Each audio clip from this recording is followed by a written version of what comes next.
take your call. There's nothing wrong that you could ever say that wouldn't be the best part of my day. Just remember, it's never too late for you to call me. It's never too soon for you to hit me up. Don't worry, you're always right on time. It's never too late for you to call me. It's never too soon for you to hit me up. Don't worry, you're always right on time.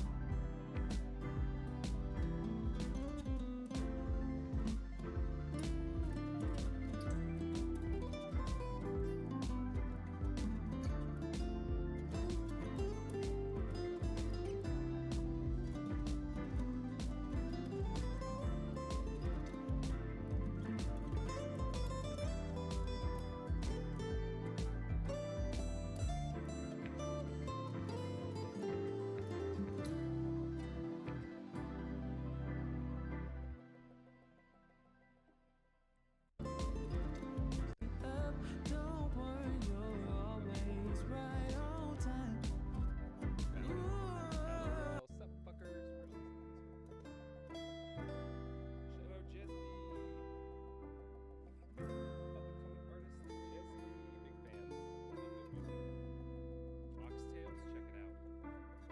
Anytime you wanna hit my line, don't hesitate.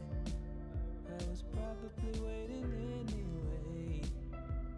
Big bass. Really, I don't even know why you worry. I wasn't ready at all, it turns out. There's nothing wrong that you Fuckers. could ever say that wouldn't be the best How are we today? part of my day. Just remember, It is Sunday, it's never too late for you October to call 25th. me. Happy It's Halloween. never too soon for you to hit me up. Don't worry, you're It's Halloween always time. right on time. Ooh, it's never too late for you Anybody to excited for call me. Halloween out there? Anybody got some fun costumes that they're dressing up as? Don't worry, you're always right on Oh my time. goodness, we have so much One Piece to talk about today. There's so much One Piece. I have so many chapters, I'm so far behind. I read chapter 1160 already. That's been done. That's been done, taken care of. Here we have the 1160 cover art. I have no patience today. I'm so pumped to get straight into this. Let's see, anything exciting happening? As I mentioned, I streamed last night for a little bit. I got a new job. I'm a pasta maker now. Very much enjoying that. Very much having a good time. Very exciting to be happening.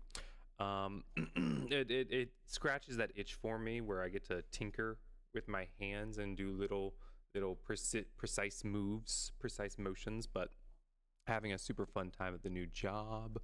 Ozzy's been a good guy this morning. He was very sweet last night. He was sweet to the cats.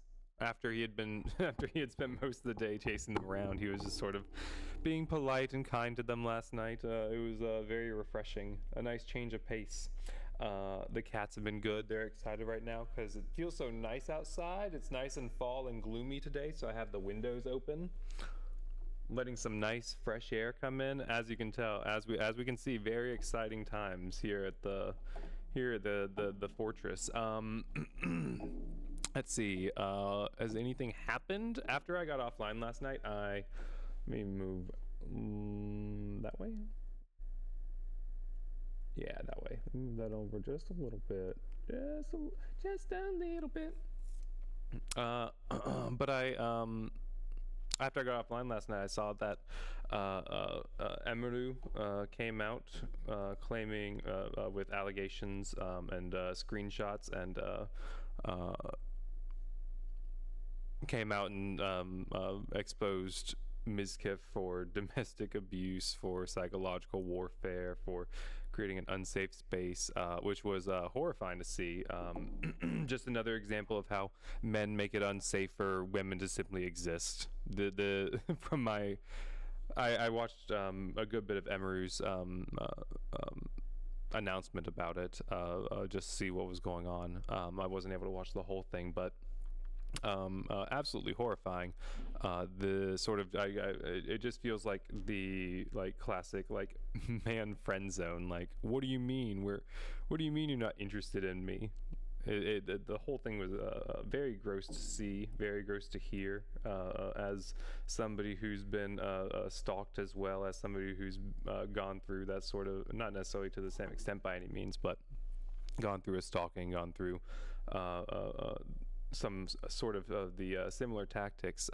It's absolutely horrifying, and to be going through it as a woman in a male-dominated space with a arguably more powerful individual in terms of who he knows and what he's capable of doing.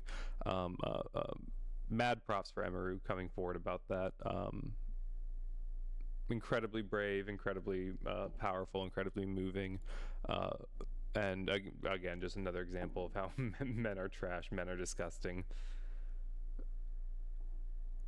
Never stops. So that happened last night. Again, horrifying to see, but congrats and incredibly moving for Emeru coming forward with that. But we got One Piece to talk about. I don't think there's anything else that happened. So chapter 1160 was the last that I read.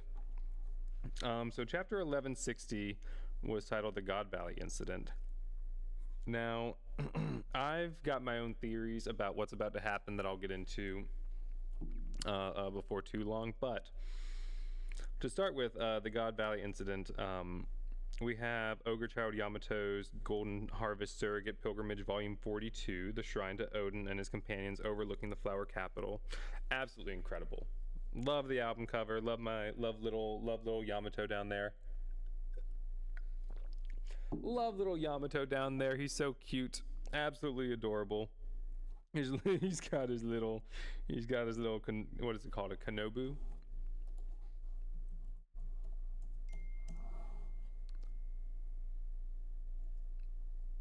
I don't think that's it. Oni weapon. Kanabo. That's it, the Kanabo. You got him with his little Kanabo. Oh no, spoilers! With his little Kanabo down there. Absolutely love it. He looks so adorable. So many littles of our big boys. This is the third one in like 5 chapters where we get the baby, like a little baby version of our big boys. Like we got little baby Katakuri. I made him into a thumbnail for that one. I need to actually start making thumbnails. Where's my channel? Because I feel like it's gonna be easier finding that than going through it any other way. Yeah, there he is. There's a little baby Katakuri right there. Absolutely adorable. We're getting so many littles of our big boys. That didn't work the way I hoped it would. It never does when you're zooming in, does it? Oh,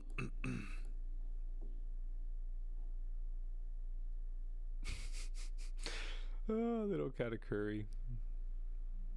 Let's see, I uploaded 11:57, 11:59. Did I not upload 11:58? Or is that the one I did out of order? No, I didn't do 11:58. Oh well. I'm sure it's fine. I'm sure it's somewhere. 1160. So yes, we did read 1160. I do remember reading it. 1160 had. Hang on, let me go back to. Oh no, spoilers. 1160 had the Davy clan. Spoiler warning. Spoilers, everyone. We had Garling being a fucking bitch. Saint Saturn's here being a bitch. We have Dragon being the only good person in the story right now.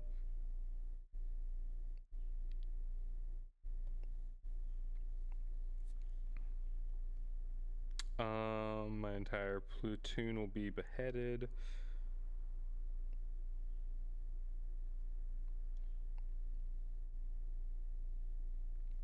Let's get off God Valley together. That's right. He sees. That's right. Dragon saves Kuma, Ivankov, despite the fact that it would get his entire platoon killed, beheaded, because Dragon is actually a person who cannot see injustices happen around him and remain actionless, unlike some other fucking bums we'll talk about today.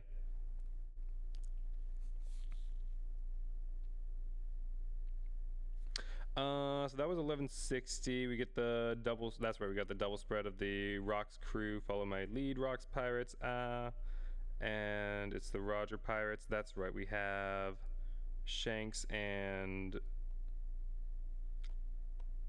Shamrock being carried away by Dragon. I forgot about that.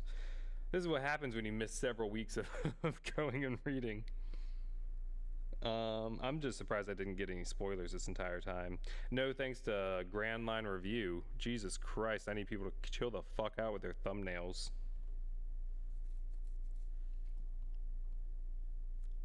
Goddamn thumbnails. And there we have the Roger pirates arriving. Take Shaki back. That's right, we have the Holy Knights of God, and then we have Garp appear, and everybody's saying we're saved upon seeing him. All right, let's get into 61. Let's get into 1161. Oh my god. Oh, it's adorable. Oh, everyone's a plushie. All of our favorite friends are here. We got baby Ace, we got little Shanks. Nojiko, Sabo, fucking bum ass Garp, Kinemon over there, Momonosuke in his pocket. Sanji's got all of his friends, Lilith, Hiyori. Is that Cammy? Oh, how adorable.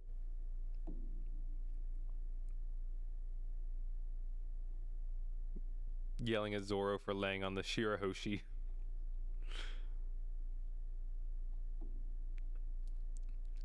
Usopp's gotta save Chopper. Wait, there are two Choppers? I guess that's a fake Chopper. Who do we have inside of there? Is that Clover? Is that Saturn? Where's Zeph? Surely Chef Zeph is here. Sanji, do you not have Zeph? Buggy! Buggy! Oh, Robin wants Usopp to win Chopper back so much. Oh, the weather wizard. Jinbei's asleep back here in the corner, just watching, taking an apple. Everybody's playing. Carrot, Boa. Oh, there's where's Broggy? There's Dory. Where's Broggy? I hope I'm not mixing them up. Oh, Whitebeard. I like this color panel a lot. Cover spread? Color spread? All of the above? That's gotta be Zeph back there, right?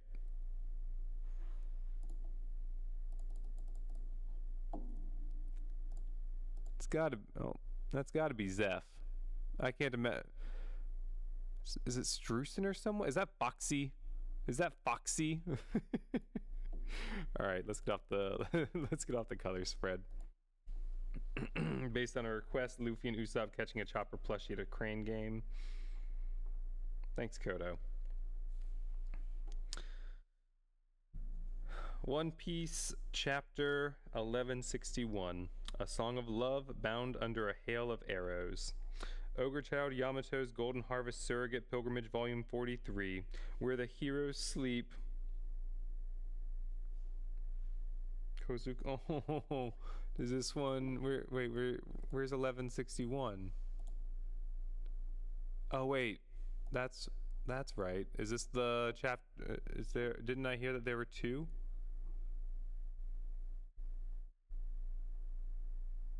Oh, yes, the title page. There's two. Thank you, Oda. Thanks, Oda. We get two. How exciting. Not only the Crane game, but also our Pilgrimage, Volume 43, Where the Heroes Sleep. You have Odin, Oki, Yasue, Otaka. Pedro! Pedro! Oh, I miss Pedro.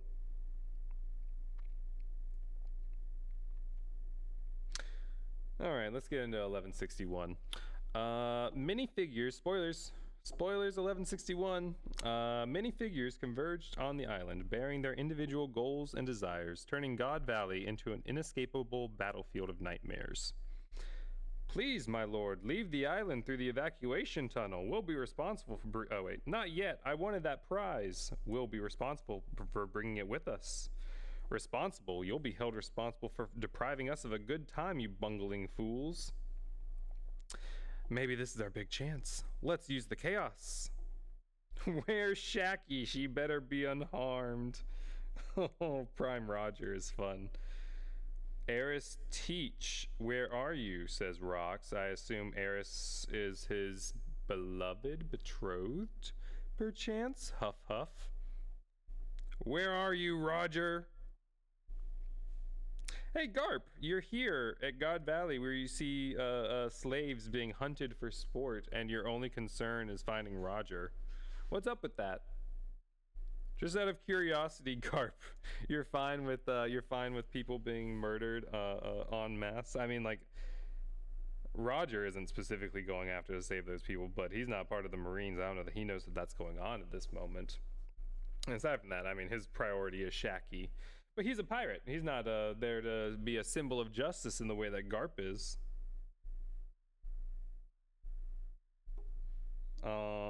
Specifically to empower those who are doing the hunting. Just hang in there a little longer. Dragon! Hey, a good one. Not that bum-ass Garp. We got Dragon here now. Which way are the Navy ships? Pirates. This is the wrong way. Found him. It's a sailor carrying a baby. Bleh. Is that a laser? I don't recognize the sound effect. I don't know if that's a laser or if that's a different power. If it's a laser, that's curious, because why do you have lasers back in the past when only... Actually, maybe not even Kizaru did yet. There certainly wasn't the Vegapunk technology of lasers at the time, so maybe it's not a laser. I don't know. I'll probably have to wait until the anime for that one to find out, if I'm being so real with you. Excuse me 1 second.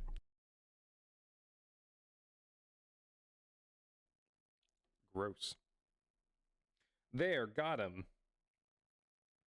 What? Oh.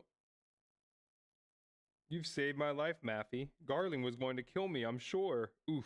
Wah. Oh, wait, who's... Okay, so they pick up one kid. Holy Knights of God, Satchel's family, Saint Maffy. Wah. Those are different horns. That's not horn style that I recognize. Is that more a line... They look more like Shalnark from Doflamingo, right?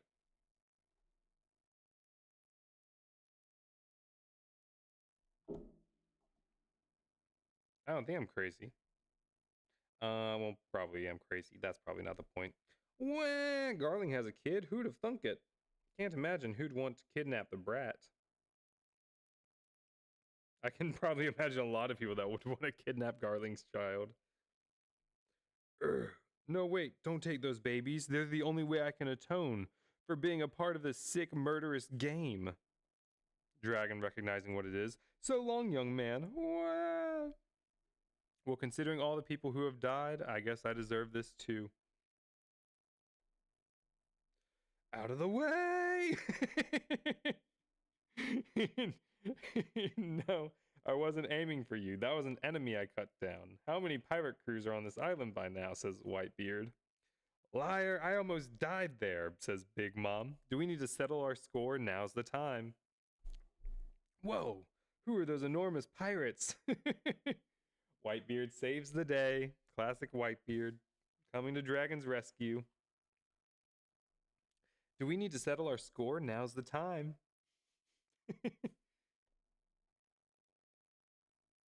So, Mappy was only holding one baby, right?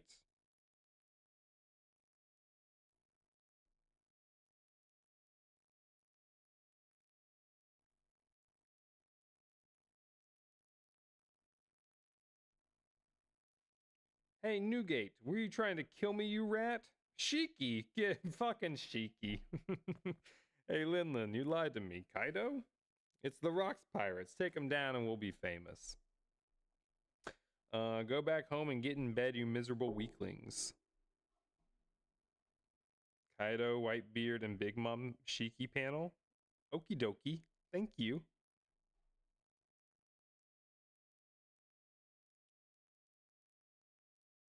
Kaido looks so punchable when he's young.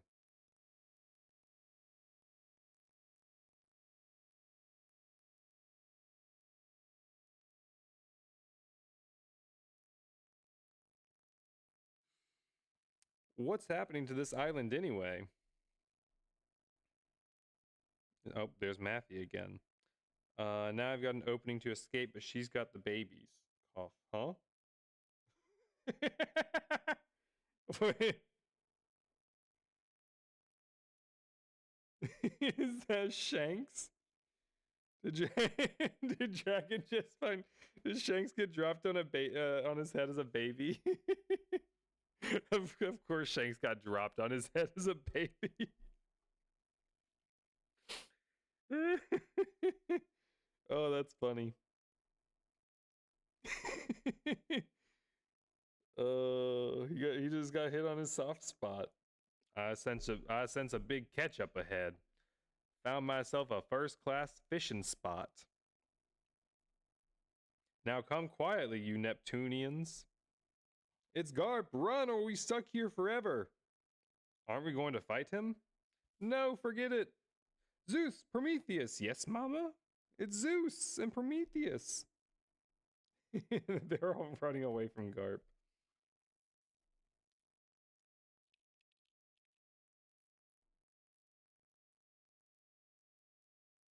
I mean, I like that they're not implying that they would lose a fight with Garp. They're just implying that they'd be stuck there for a good while. But oh, Dad, Dragon sees Garp. Dragon sees Garp. More specifically, Dragon, it looks like, sees Garp fighting against the pirates that just saved Dragon. Heavenly Fire Blitz, says Big Mom. It's Vice Admiral Garp. Ivankov and Kuma. Who did that? What was it? Anyway, this is our big chance, Kuma. Yeah. You call that fire, Linlin? You couldn't cook prime ribs with this.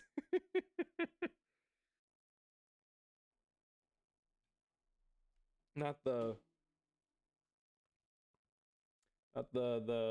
monkey demon aura. Absolutely horrifying. You call this fire? Damn it. Well, the kidnapper's got to be dead now. Baby safe and sound too. Is that good? Wah. Baby's safe and sound? Perfect. Come back before Garling finds out.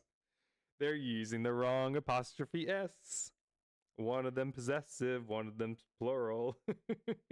What a fun little mixy up over a miscommunication.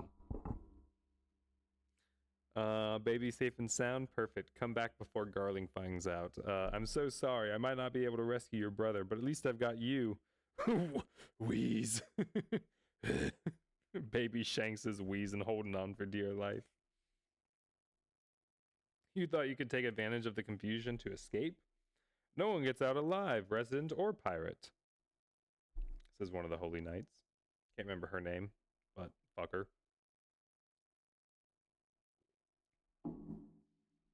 Reporting in, sir. The Rocks Pirates are coming from the southeast of the valley. The Roger Pirates are inbound from the northwest. We're about to be stuck between the two. We're taking Shacky back, says Roger. That's Roger. Defend this spot with your life. The treasure hunt hasn't been hauled out yet. Oh, the treasure hasn't been hauled out yet. The Rocks Pirates are coming from the other direction. I'll save her first. No, me. Get off. We're here to rescue you, Shacky. We've got Silver Axe. We've got Shiki Golden. The whole gang's here.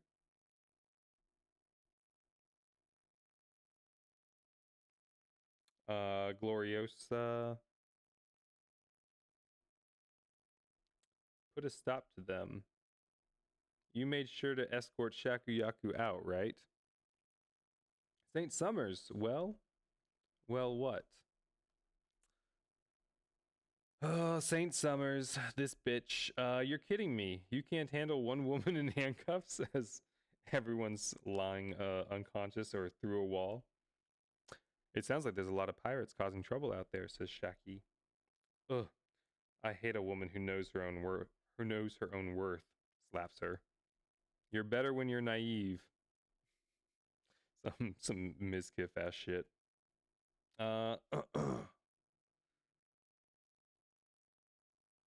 Wobble, kicks, grab. Beats her with classic man. Sure, great, you feel powerful as you beat a tied up woman with a thorn bat. Good job, you're big and strong. He beats her with a thorn bat. That's right, all those pirates are here to steal you back. You're in high demand, so high that it's ruined our big day. But alive, you're only going to wind up with Garling, so the more emotional choice is to kill you to make sure that no one can have you. Cool. Truly just a psychopath. Truly just a monster, Summers. Just gets his rocks off on causing as much harm as possible. They've come from far and wide to rescue you, but when they finally get here, battered and bruised, they'll find their beloved brutally slaughtered. I wonder how they'll react to that. We see Roger fighting Whitebeard. Shacky, I'm here for you. Are you okay, Shacky? I'm coming to save you now. Shut up, Shiki. Look, it's me. Here I am. Damn it, I can't get through. You gotta get Shacky. Oh. Oh, who's that? Who's that coming in with the hup? Can you hear that? They're right behind us, but they'll just be a second too late. St. Summers, I don't think St. Garling would approve of. Shut up. If you don't say anything, it goes on the books as an accident. That's what I was thinking. Was like, isn't Garling going to be pissed? Isn't Garling going to be upset that you've slaughtered his wife-to-be?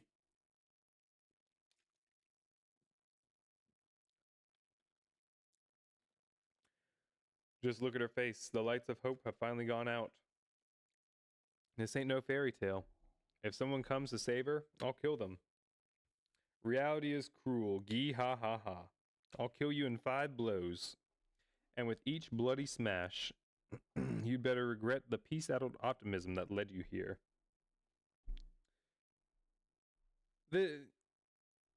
I was talking to somebody recently about the way in which Oda's writing style has evolved over the years, specifically looking back at, like, I was like bringing up Shanks, and I recall this, I think, hearing it from Melon-T. But Shanks looking at Luffy as a kid and saying to the audience, boy, I sure love making fun of this brat, or whatever he said in the first chapter. But, like, very plain text, very in your face. This is exactly what I'm thinking. And as time went on, Oda's writing got better, and there was a lot more implications, and there were a lot more ways in which the audience could get their own interpretations. And through that, you had a mass of people that came out and said, this isn't a political story. And so now I think Oda simply has to go back to just like, let me just tell you what's happening. Because otherwise you're going to do apologetics for this fucker, and you should not be doing apologetics for Summers. He's a monster. Like, this is just very in-your-face cruelty. It feels in the same way that, like, Saint Saturn in Egghead, constantly just saying, like, every person who is not born better is an insect. Unfortunately, at the end of the day, the people that do the apologetics and the people that say that One Piece isn't political are actually engaging in the white supremacy dogma that white supremacists want you to engage in, because it devalues the devalues the moral gain that you can get from these lessons, but also they want you to see yourself in these villains, because that is how this story is going to be twisted to radicalize others. Huh?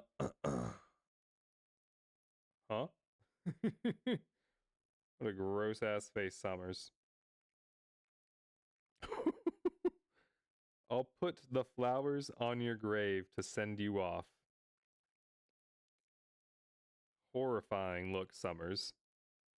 Spider Lily Steel. Rayleigh!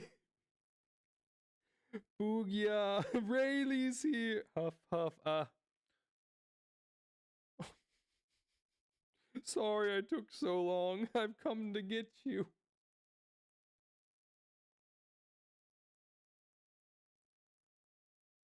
Oh, Rayleigh. It's the note that Shaggy left him. Come and get me. Sorry I took so long. I've come to get you. Oh, I swoon. I swoon.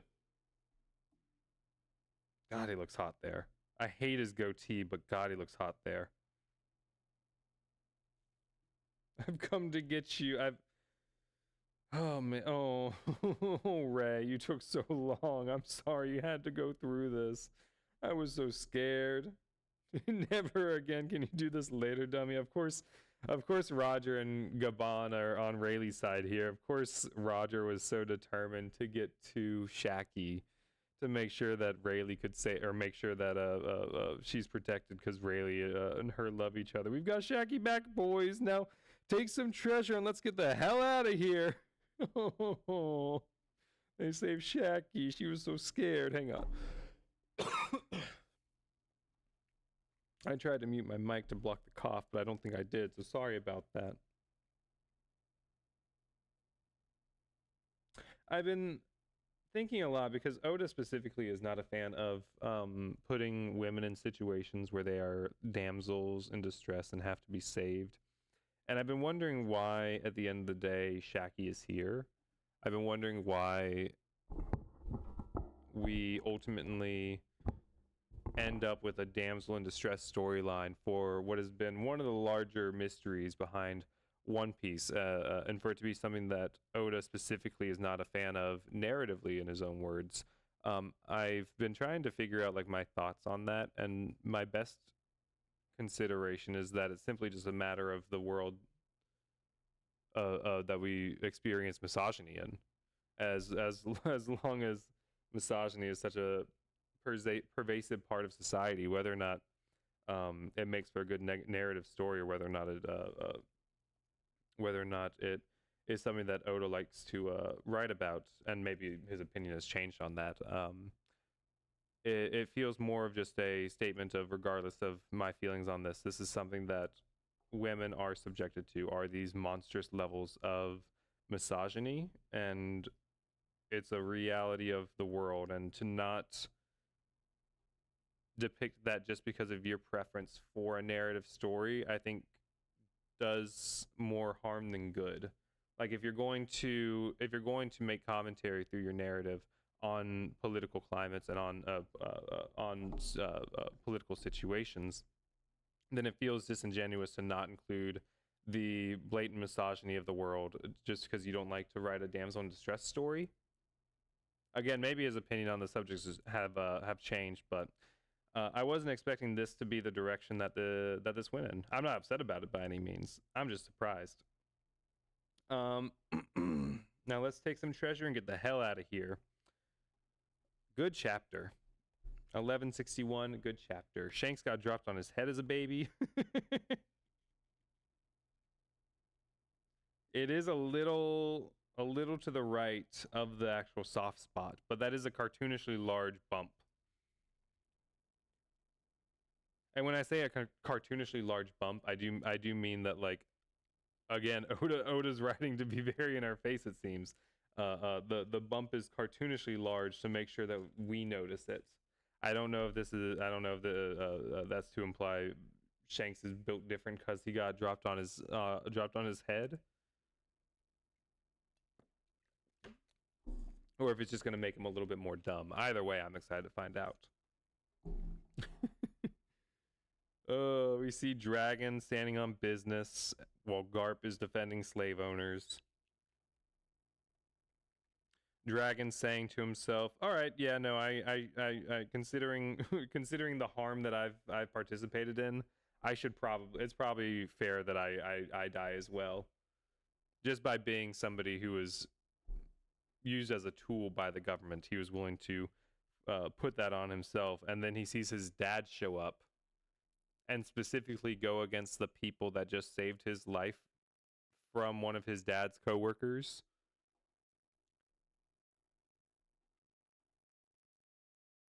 And specifically to see that dad not have an issue with the actions that you're participating in, or rather the actions that he's participating in, defending of slave owners, making sure that the slave hunting event is allowed to continue, where they're hunting people for sport and have dehumanized them to the point that they have literal targets on their backs and are worth a point value.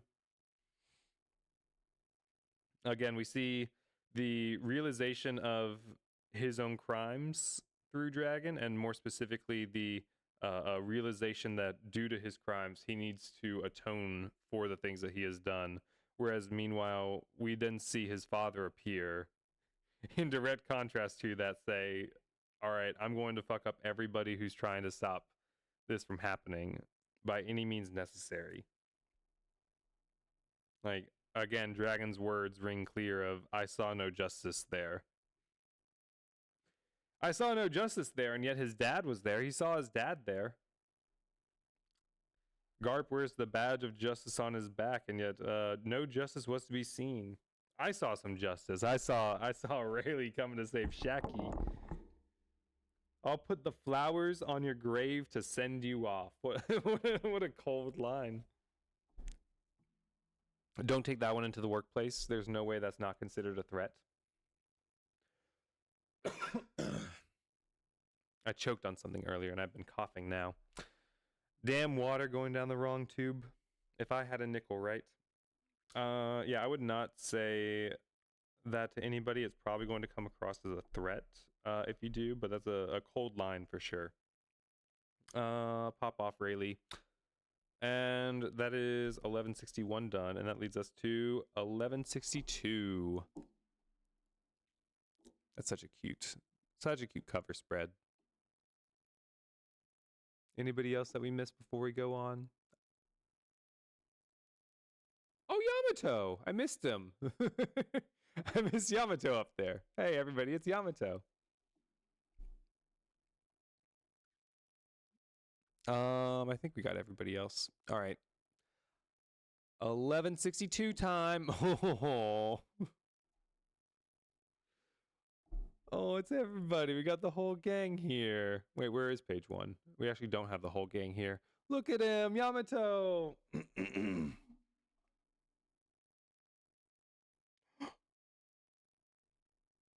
Ogre Child Yamato's Golden Harvest, Surrogate Pilgrimage, Final Volume. Dear Sir Luffy, Wano is once again at peace. All right, I got to talk about it now. I've got a theory. I've got a big theory. All right, so the next chapter of One Piece, and I haven't read 1162, I haven't read 1163, so I don't know what the next two chapters are going to be, but I'm going to talk about this now because we have I have a running theory that upon the end of the Golden Child Yamato's Golden Harvest Surrogate Pilgrimage, at the end of this series, we are going to see Yamato come and join our story. Specifically, we are going to have Yamato able to leave Wano now that they are at peace, and now that we have a few extra scabbards in page 1 and ulti, as well as the fact that the land itself is safe. I feel like Yamato is going to be starting the next part of their journey. I think he's going to be starting his next chapter in Living Like Odin. And the next part of Living Like Odin, after Odin made sure that Wano was safe, was Odin set out to sea. And who do we know that Yamato has a standing invitation to go and join is Dear Sir Luffy. Wano is once again at peace, writing that to Luffy wherever he may be. I have a sinking suspicion that Yamato will be able to get to Elbaf. Also, incredible. That's a penis. just now saw that. That's a penis. Just important to point out. That's hilarious. Good job, Oda. You did it. I'm very proud of you. Oh, Momonosuke back there too. Momonosuke back there eating a dick too.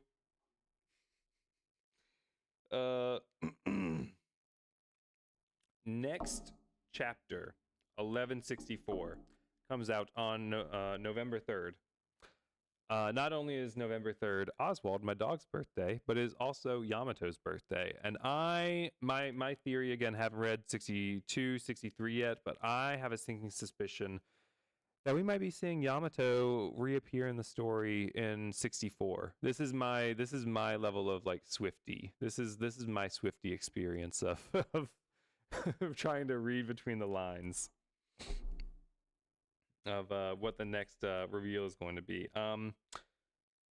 One Piece chapter 1162, God Valley Battle Royale.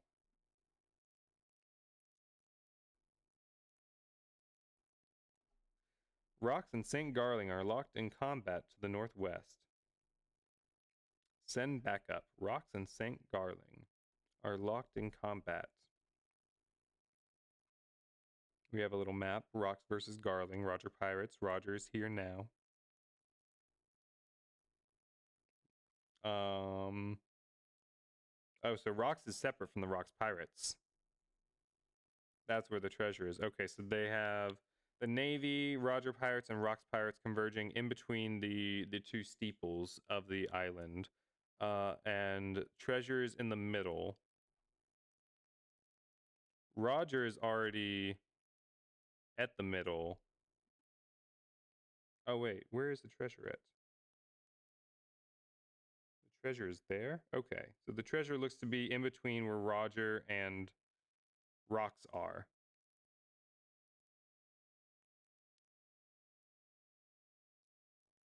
Yes. Okay, sorry, I had to map that out for myself. Rocks is behind us, the Navy ahead. Keep going, Rayleigh, let me handle this one. Thanks, Roger. Rayleigh's gotten Shaggy Bass back. What? I'm so jealous. I'm so jealous, damn it. Take out Rayleigh and steal Shaggy from him. Circle the ship around the southwest. You got it.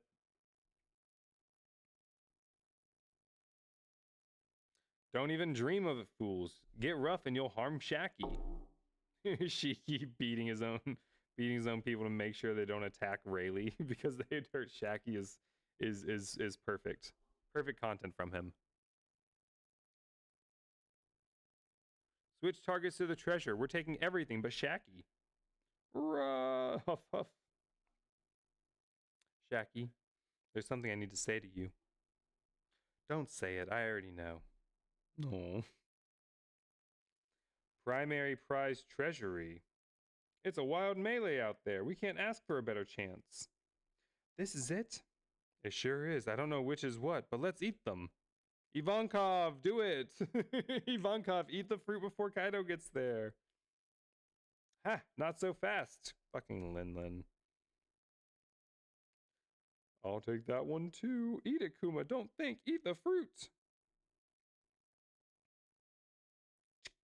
And save yourself. We just need one survivor and then we've won. I think that's... yeah, that's them breaking off. Kuma eats the fruit. Kuma leaves. chaos is unfolding everywhere. The pirates are fighting each other. Should we retreat or arrest them? We need orders, sir.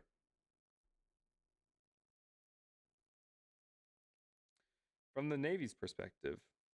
Hey, Sengoku. Did you know this was going on?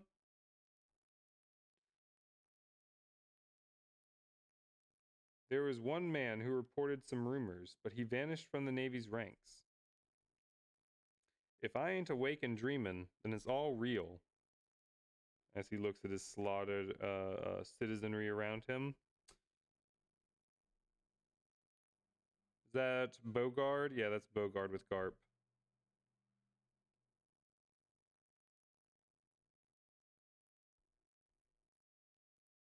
If I ain't awake and dreaming, then it's all real. So you recognize the crime that's going on around you.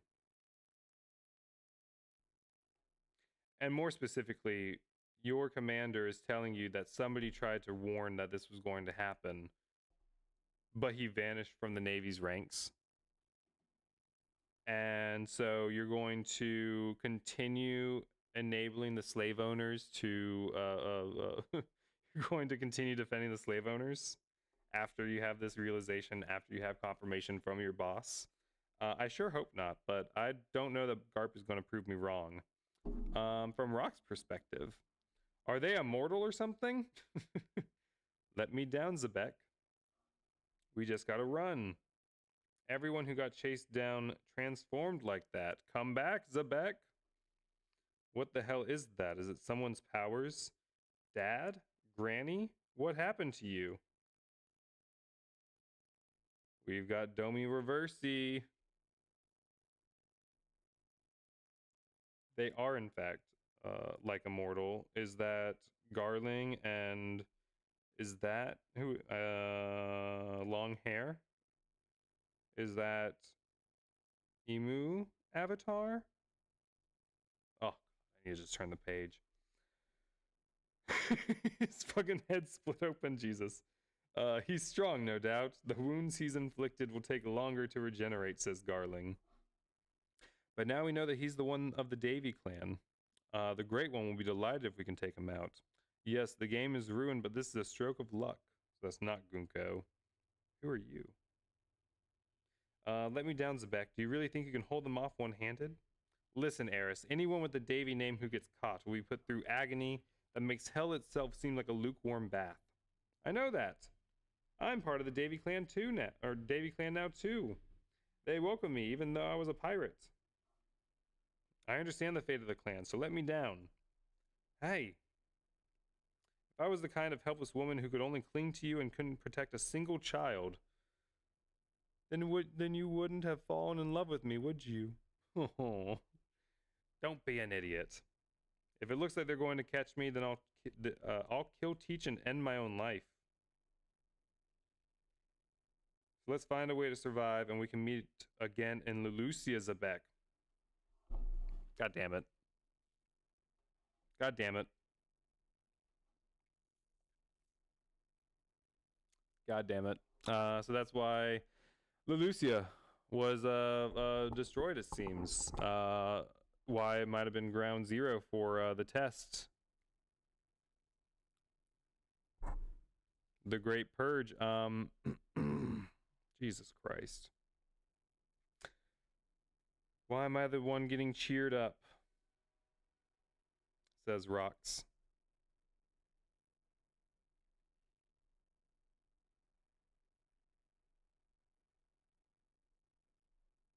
Whoosh. Rock sends out a big hit with his sword. Stay here with me, I insist. Now come and do your worst, you monsters. Zebek. Little baby Blackbeard. What a little baby Blackbeard. By the primary prize treasury. Ma ha ha ha. Well, this should do just fine. Linlin, it's the fish fruit. I'll give this one to Katakuri. It'll be a major new power-up for my future pirate crew. Oh, shit. Oh, shit, Kaido. Is that how that happened? Oh, shit, Kaido. I thought he gave... Oh, my God. I thought she gave it to him. I didn't know he hit her over the head for it. You get to see Prime Kaido demon form. I mean, he was asking her for help finding a devil fruit. I assume he heard her, he heard I'll give this super powerful one in a way that would benefit me the best, and said, no, no, no, that's the one I want then. If it's that good, I'll take it myself.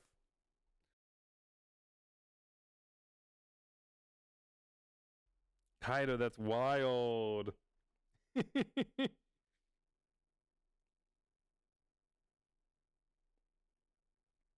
Mamba, mamba.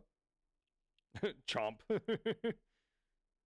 Oh, Linlin's gonna be pissed. Huff, huff, munch, munch, grin, grin. Not grin, grin, Kaido. Don't grin, grin. That'll just make her more upset. Damn you, Kaido. True.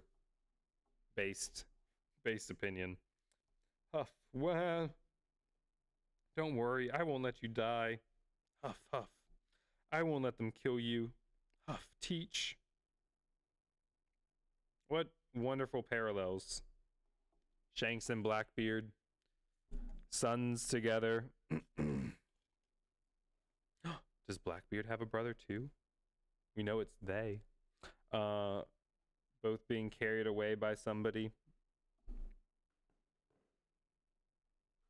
Us. Don't do that. Lay down.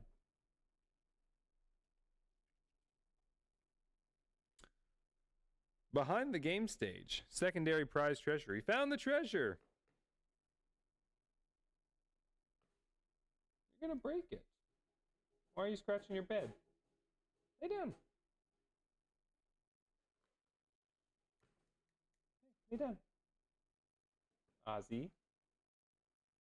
Ozzy. No, you're gonna rip it. Lay down. Hey.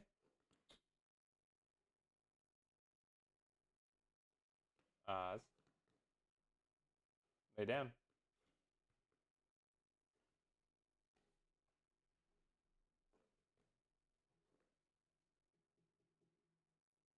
Lay down.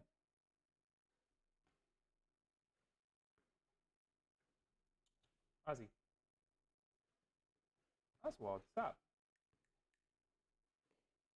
Don't you want a treat? That's not how you get treats, bud. Stop that. Lay down.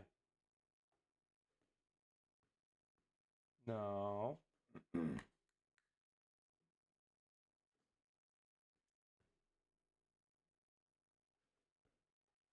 Hey, hey, now you're breaking it. Lay down.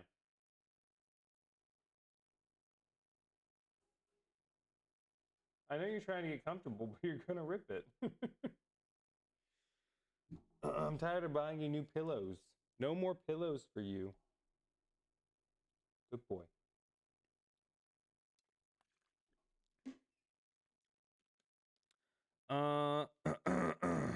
Excuse me. Oh. Secondary prize treasury. Found the treasure. Yeah! I've never seen riches on this scale before. Whoa, there's even some devil fruit. I want to see the devil fruit. Which ones are they? Haul it all off. Not so fast, Roger Pirates. Don't let those pirates leave the island. So what is justice on an island where everything's gone crazy? That's the world government's navy. Please rescue us. God Valley is unaffiliated with the government. Therefore, I want to save as many of these people as I possibly can. Is that Kuma? Yeah, that's Kuma. Saturn?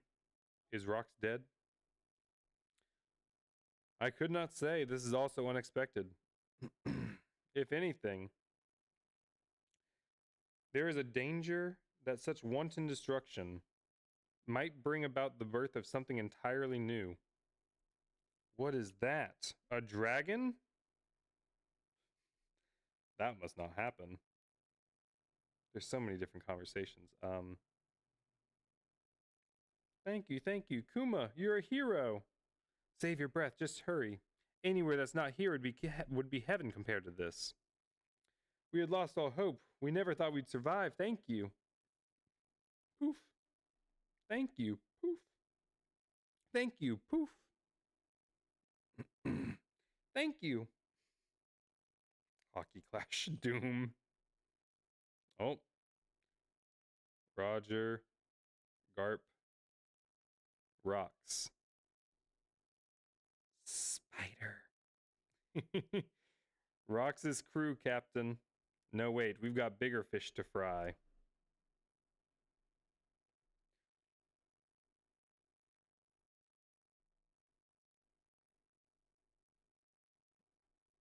Ooh, so Roger felt the hockey and said, "No, no, no, we gotta do something else."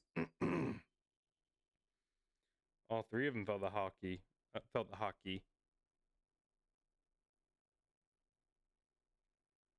Was this the most recent landing since Egghead?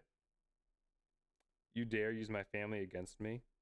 If this is going to be my end, of course I'll fight to kill. Huff, huff. Damn it. Is that Garling? He's fucked up. There's nothing in it for you. Sure you want to help? Don't worry about it. I've been drinking on your tab this whole time, says Whitebeard. Hey, you two, check this out. Whoa, I finally got my own power to use. I want to test out my new strength. Good for you. As far as I can tell, you're having the most fun of anyone right now. Vohahaha. That's all well and good. But can I ask, what in the world that is? Saint Saturn, why do you look like that? Ah, monster! Now I know I'm dreaming. What is this island, says Garp. What is that, you say? If I had to call it anything, that represents the world. What grand days of adventure we live in. I still have so much to learn. Oh, I did it out of order. Sorry to interrupt. You know, you do not need to apologize. Welcome back into anime. It's a good time to be in anime. One Piece is popping off, let me tell you. Going absolutely crazy with it. What is that you say? If I had to call it anything, that represents the world. That looks like a lot of things. Is that the spider? Okay, so that's Saturn. So we have Saturn, but it sure does fucking look like Emu, though. Really looks like Emu. It looks like Emu, it looks like Saturn. It also looks like the oh god, what are they? Big shadowy One Piece creatures. I always forget the name of them. From the Florian Triangle.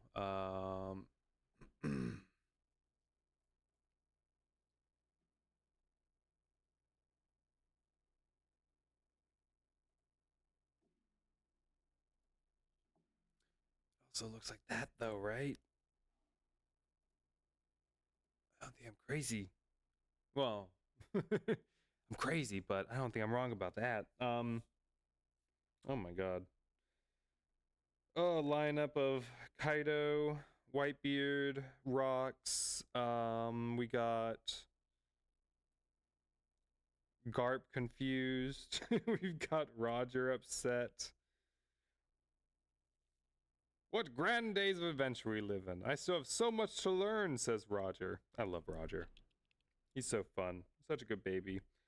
I can't believe fucking Kaido beat the shit out of Pigmon like that. Not the sucker slap. How rude.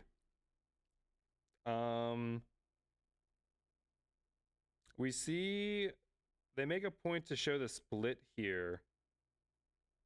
But is that from Rocks? Or is it always like that? I need to go back and see the 1161 mountain, I think. They showed it in 1161.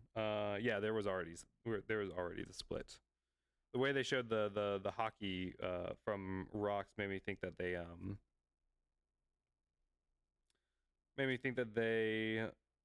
rock split the mountain split the mountain himself for a second. Oh my god.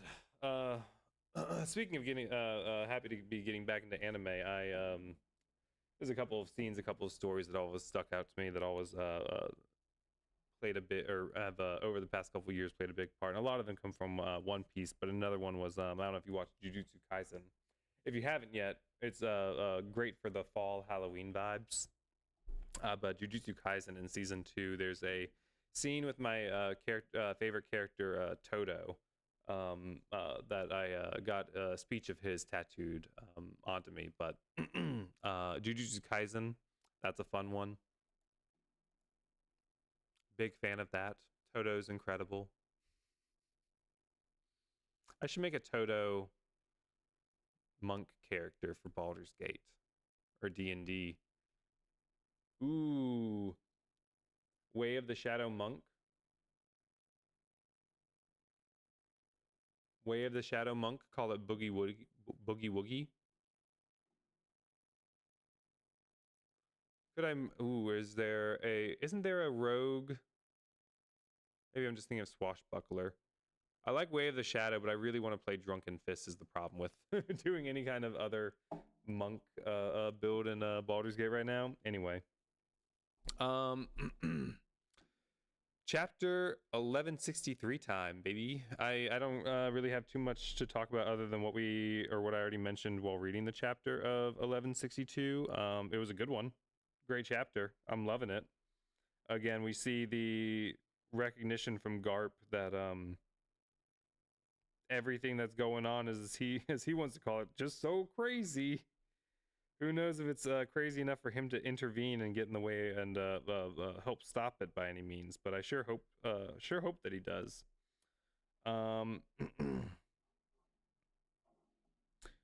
We get to see Big Dragon Kaido happy to try out his new power. Is that a dragon? What the fuck is that?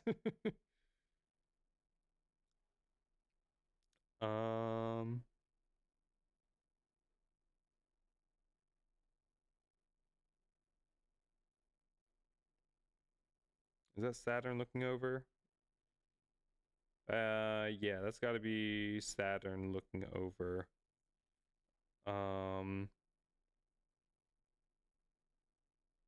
But who would be talking to Saturn? I'm assuming it's either the other elders or it's going to be Emu themselves. I want to know what devil fruit were in the treasure pile. Because I can't see any. I can't see any.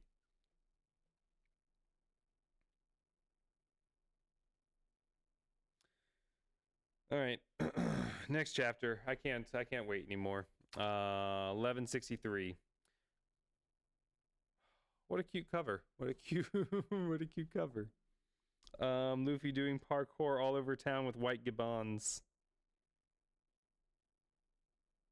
White gibbons? Gibbons. Gibbon. With white gibbons? I love gibbon. Got his 56. Oh, cute little Luffy. I don't know why. Luffy in a t-shirt looks weird.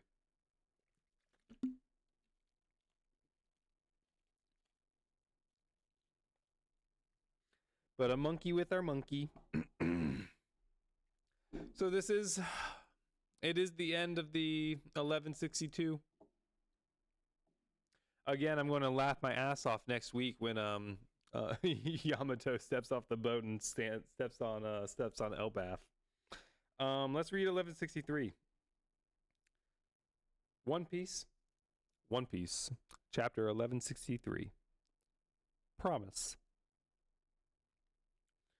Saint Saturn, why do you look like that? Are those devil fruit powers? Nuisances. This is bigger than St. Saturn, though. We've seen St. Saturn. This is Saturn with more. This is Saturn with more. This is Saturn with much, much more. Oh my god, what is happening? Nuisances. Huh?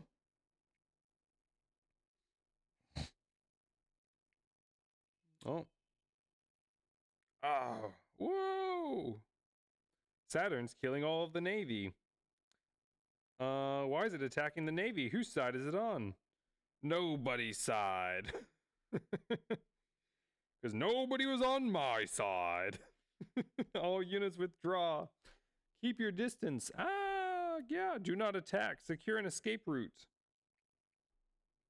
Hey, get up, guys. Ow, it hurts, but it's so fascinating. What are you talking about? Can't believe what it did to my crew. Gabon, give these guys backup. Take some treasure and split. Not again. You'd better not get yourself in trouble. What's going on here? What is that monster? I don't know. St. Saturn just started transforming before our eyes. The Five Elders? Huh. Never seen them before. Looks about right for the kind of freak who'd sit atop those maggots.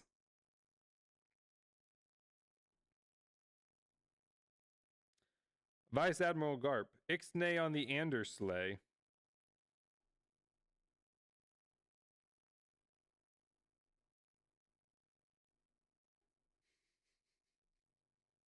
Garp, don't talk shit about him in front of him. He gets really upset when that happens.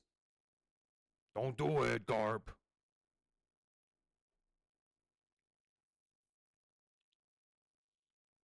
Ixnay on the slander. Ixnay on the slander.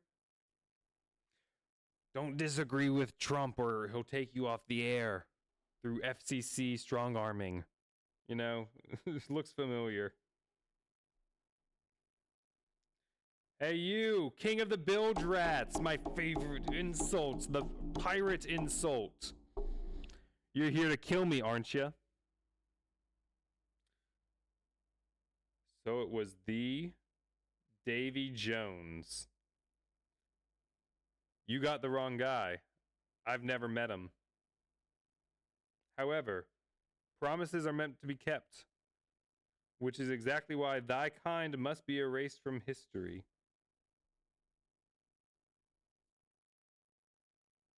My world is still incomplete.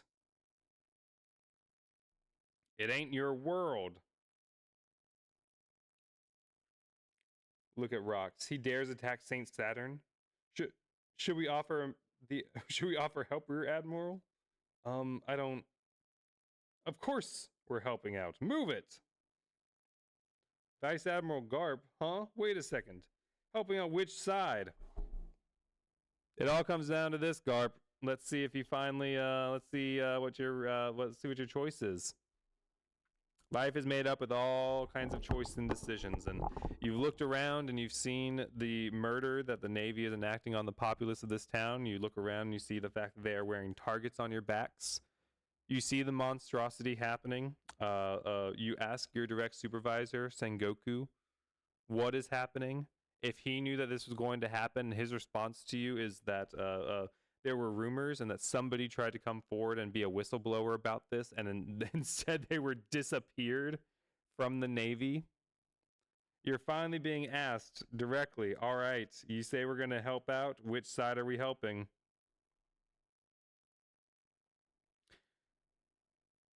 The pirates are making off with the treasure. Stop them. Of course, it actually doesn't answer the question there. All of that edging for nothing. The pirates are making off with the treasure. Stop them. Those are world-class valuables. Consistent with capital owners. You see the Navy here. More interested in the protection of private property over the valuation of human life. Really cool, really fun stuff. Love to see that. It's wild out there. Fwehehe. Glug. Ready to start hauling? Just say the word, Captain John. So long, rocks pirates. Looks like Captain John is stealing the treasure for himself. So that's why Buggy wanted Captain John's treasure. It was the God Valley treasure. I mean, treasure is treasure. Why wouldn't he want treasure? But what's happening over there? I hear screaming. What? Poor Shanks. He's not supporting his neck. He's not supporting Shanks's neck. There, a Navy ship through the trees. They'll be able to protect the child. Huh? A tug? Whoa! Did you just run off a cliff, dragon?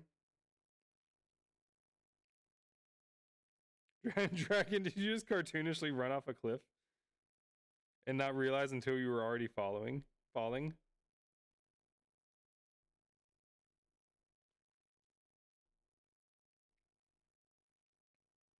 Ah, come back, treasure chests. All the metal is reacting to something. It's being pulled away from us. Big Eater, come to me, my treasure. Captain John? Did you have kids' fruit? That's Captain John's magnet power. Powerful pull coming from the southeast entrance to the valley. Move it. Let them figure that out. Roger. Stupid John. Sky Snake Red Cannon. Stupid John. Stupid John. That's funny. So Captain John is taking all of the treasure from God Valley. Ah, Captain John. Oh, dragon's getting caught up in the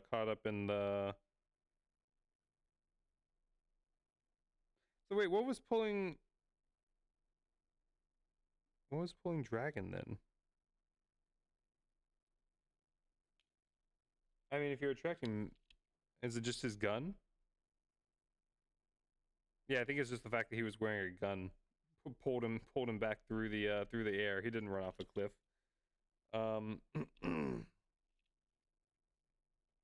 Okay, yeah, we see other people that have guns strapped to them. They're being pulled in, so it was the gun.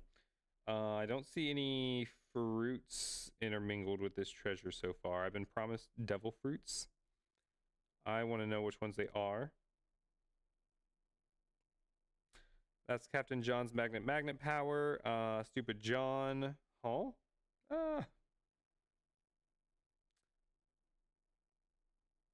He got blowed up. Dragon Falls. Ganzui, why'd you shoot John? Do you really think he's gonna split that treasure with us? Each of those chests is worth at least 1 billion berries. A billion. Anyone want to keep it all to himself?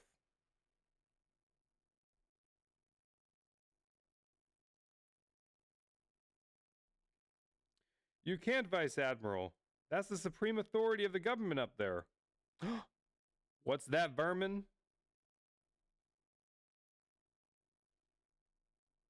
Let me try 2 rocks. Damn it, Kaido, wait right there. Oh. Kaido wanted to get involved.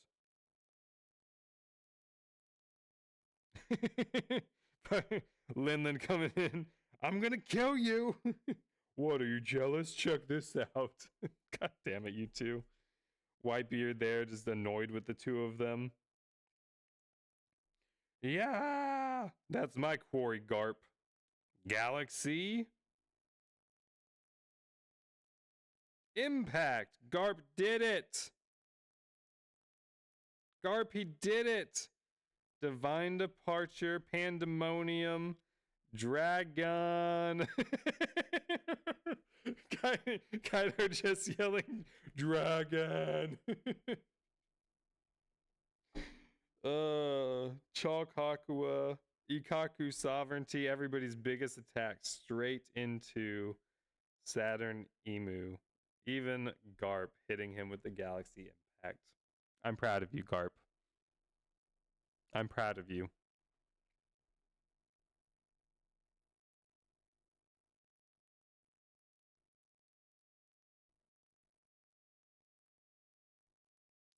Dragon is hilarious. Oh.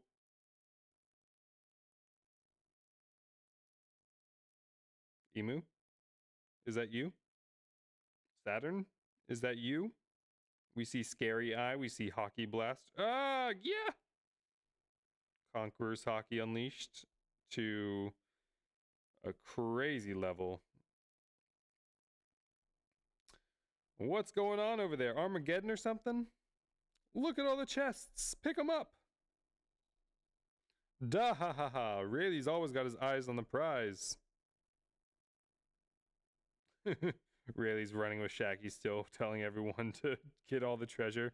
Never forget a pirate's true calling. Yeah ha ha. This is all insane. I need to at least save the baby. Huh? What is that? Is that a stump? God damn it, what? Where'd he go? Ah, ah. Glint. What are you about to find? Shanks, what are you about to find, Shanks? Dragon, how did you get that switched up with the Shanks with a stump? What what happened, Dragon? How did you lose the baby? Oh, where was the last panel with Dragon? He still got him there.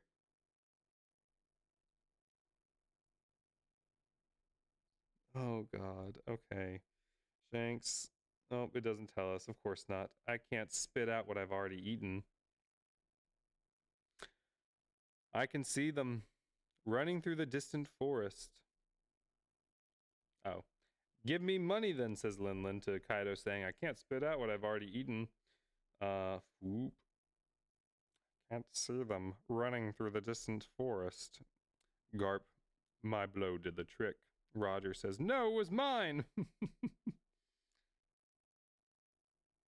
Hey, are you talking about Nur Davies, a woman and child, striving so very hard to live? A pestilence that must not be unleashed upon the world.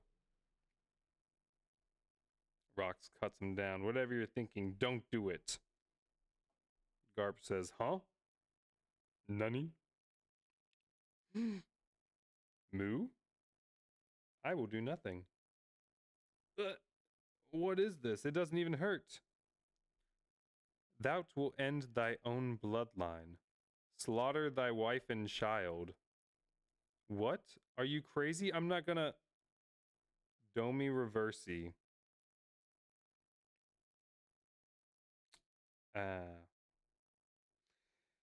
Oh, I was worried about that happening. I mean, I was wondering why they would fight, why it would take the likes of Roger and Garp to stop Rox, because Rox seems like a chill guy that they could probably vibe with for the most part, but taking the strongest and Domi reversing him is alarming to say the least, I would say. Slaughter thy wife and child. So one of the things that they claim about Blackbeard is that they, and this is speculation obviously past this, is that he doesn't sleep, and I feel like we're going to find out that Blackbeard doesn't really... I feel like we're going to find out that, in fact, Blackbeard remembers everything he's ever experienced in his entire life. And at some point, we're going to find out about how he reacts to his dad coming and trying to kill him. Who knows how that ends up playing out? I'm sure it'll be interesting to say the least. But that was Emu. That was Emu here. That was Rox recognized him. Emu is able to, it looks like, overcome the willpower of the elders and take over them as avatars, just like he does with Gunko. I assume that's probably able to happen to anybody within the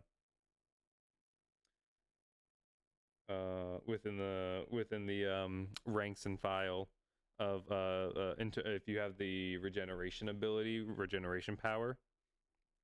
Damn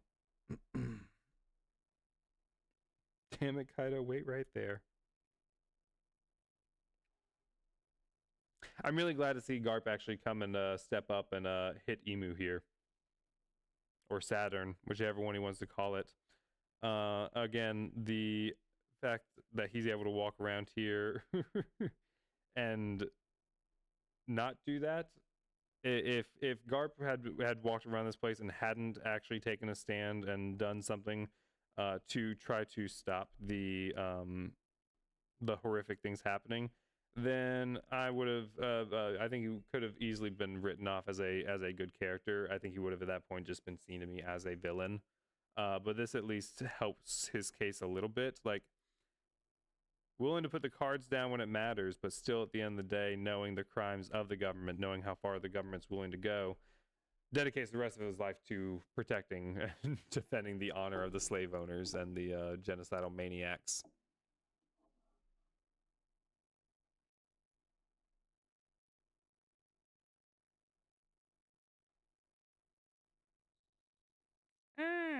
Glint. What do we think Shanks found in the treasure chest? I think it might be Buggy's nose. I think he found Buggy's nose in the treasure chest. Because where the hell is Buggy right now?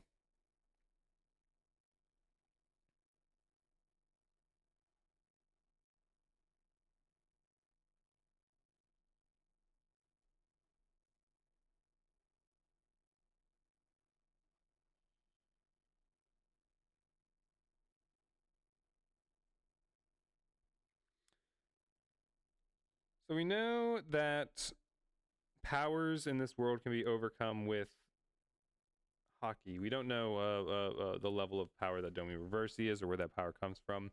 Whether it's a matter of fruit, whether it's a matter of simply magic. I mean, most things are usually devil fruits, but I do wonder what his devil fruit is. Is it simply like a magic fruit? Is it a I've always looked at the gods being defined by several characters that we have in the story. From my understanding so far, I've always seen Emu as the what is it? Not god of the forest.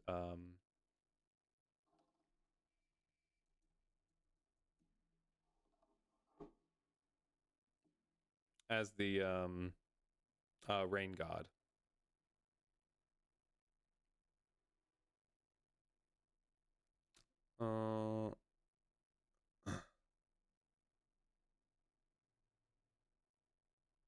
Now, my belief is that Buggy is the forest god because he has the chop fruit, and I think that would I think that would be something that Oda would find to be funny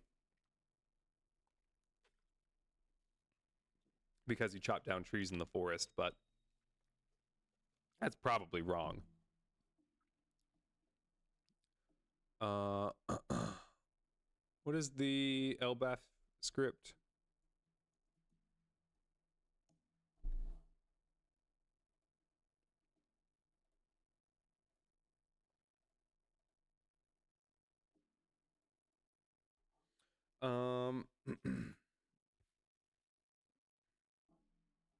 I don't want to see all of the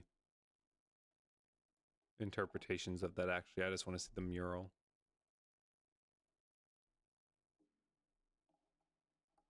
Don't worry, I didn't read it.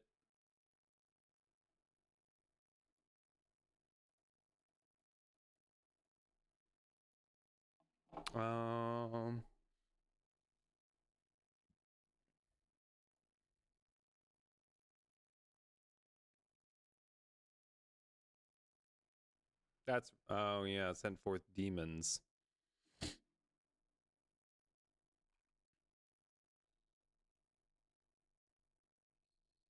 Yeah, the the demons coming forth I think is interesting, and to which I respond, you can't convince me yet that Emu doesn't have a clown nose on their face.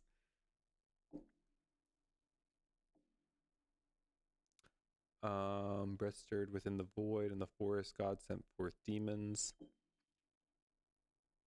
The earth god was enraged, and together with the serpent of infernal flames, shrouded the world in death and darkness.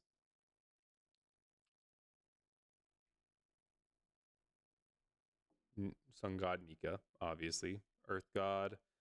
See, like, I feel like that's the thing is, I feel like the earth god would be the emu figure, seeing as how emu is presumably the older person along with us in this tale, as opposed to the forest god. But the forest god, the use of demons here, I think, is specifically in line with Domi Reversi, but I don't know if that's a red herring or not. Sun god did nothing but spread the fires of war. The people of the half moon dreamed. The people of the full moon dreamed. So the people of the half moon dreamed. If the people of the half moon are the D clan, what would that make the people of the full moon? Those who are round, those who have round noses, those who have shiny round noses, like a full moon is round. Humans slew the sun and became gods, and the sea god raged. Okay, so it's sun, earth, forest, and sea. Blackbeard, being sea god, takes away the powers away through the darkness fruit. The chop fruit being the forest god fruit, because you chop things down in the forest. That one is obvious, of course. And the earth god is emu, and through the power of the material plane can do all kinds of magic. It's all coming together. That's what it is. You heard it here first. When I'm right, it's gonna be a pretty day. Good chapter. I'm not going to do anything. You, on the other hand, again, the funniest thing is Kaido not knowing what to name his attack and just yelling, "Dragon!" At least that's my favorite part.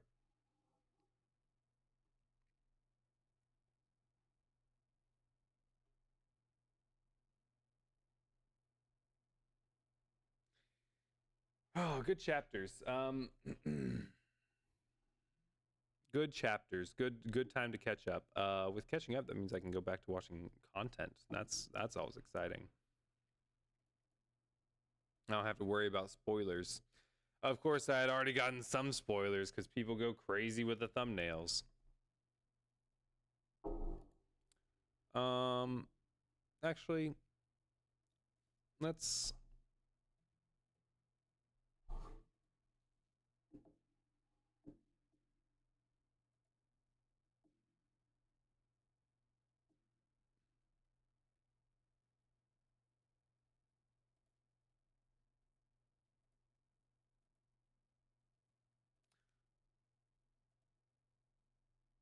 I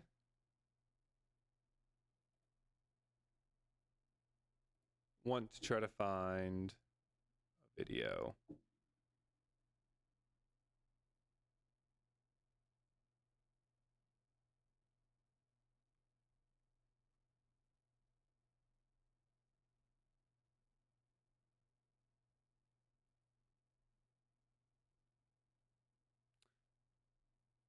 Of course, I don't know if I can find that video.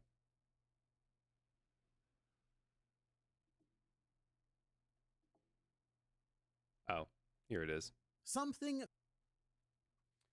I've been wanting to talk about this because I watched it a couple weeks ago, and I had some irks while watching, and I thought I would talk about those irks because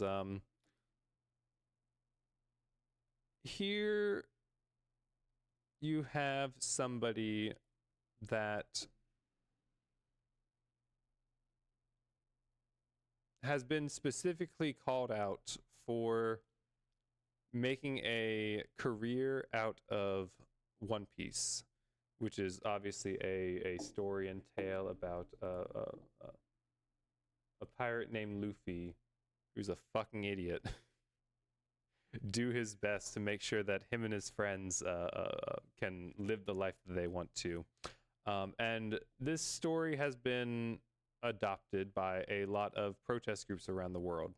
Now, the reason why this Jolly Roger symbol has been adopted, I think, is pretty apparent. One Piece is a worldwide phenomenon. It's an incredibly recognized symbol that very easily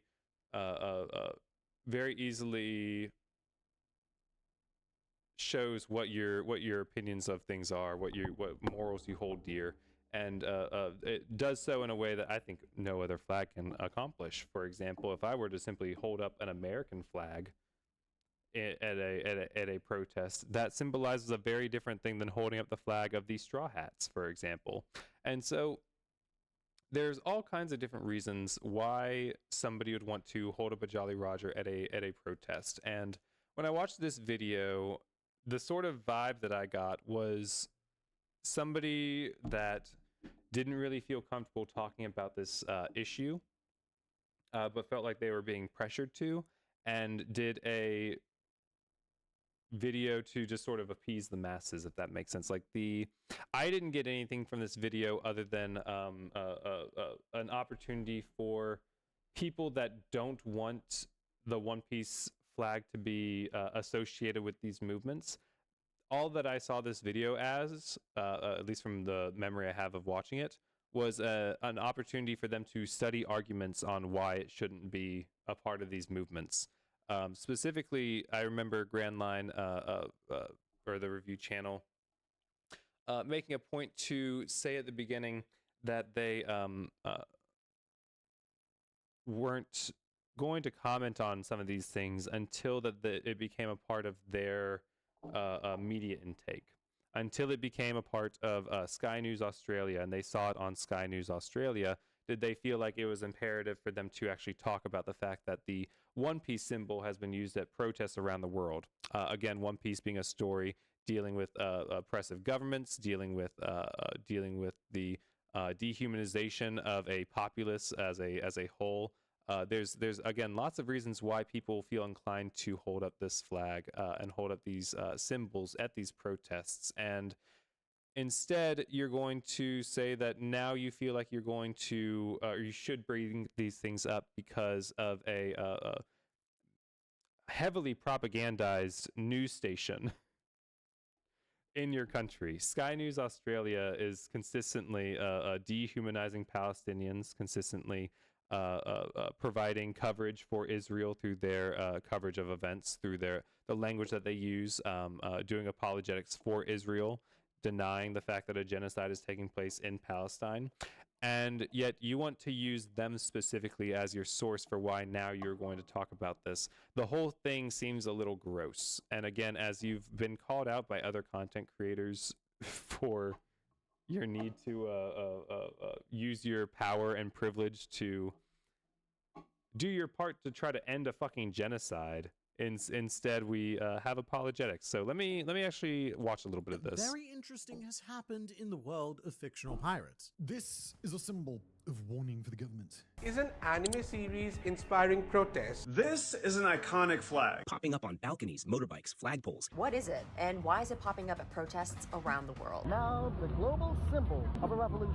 It's actually a symbol of resistance. Turning One Piece into a statement and a meme that has direct political implications. Harusnya introspeksi gitu, kenapa ya? Gitu loh. Marching against corruption. For protesters, that message hits home. This is their way of saying or expressing their disappointment towards the government. Japanese anime One Piece has become the source of a new symbol for resistance in Indonesia. So that last one there, that was from ABC Australia. And the point at which I feel like I need to make a video about this is when I see One Piece being talked about on ABC Australia. I'm going to put this straight out there right from the beginning. I do not know anywhere near enough to give a detailed analysis or opinion on the situations that are happening in these particular countries. And furthermore, there's a litany of many more knowledgeable people out there to explain all of that. However, what I do know about is this. the Straw Hat Jolly Roger, a symbol that is leaving a lot of political analysts a bit baffled, and a couple of mistakes that they are making about what it represents. Most of the commentary that I've seen boils down to, and it's a symbol from a cartoon, and my kids told me that it means this. And what a lot of people are getting wrong, in addition to Luffy's name, Monkey D. Luffy, is the true meaning of this symbol, which isn't something that you can give a one-sentence summary of. And if you're genuinely trying to understand why someone would choose to raise the Straw Hat Jolly Roger, then mate to this here is the video for you. But to start, for the uninitiated, the world of One Piece. So just to kind of start off based off, or just talk about the introduction there. We list a few global events in which the flag has been risen at, and specifically the creator decides to say that they do not have a understanding of these political climates. They do not have a firm grasp on the situations at hand. And so you should look to people who are better educated on these subjects to learn about these things, which I can respect. I can get behind the messaging there. My only beef is, one, I would say you should probably educate yourself on the political happenings of the world if you're going to make grand stands about who can and who cannot raise a flag as a symbol of protest. You should probably have an idea of what they are protesting and whether or not that falls in line with the ability of them to use that symbol. I would also say that you should offer a list of people who can give that information to the people.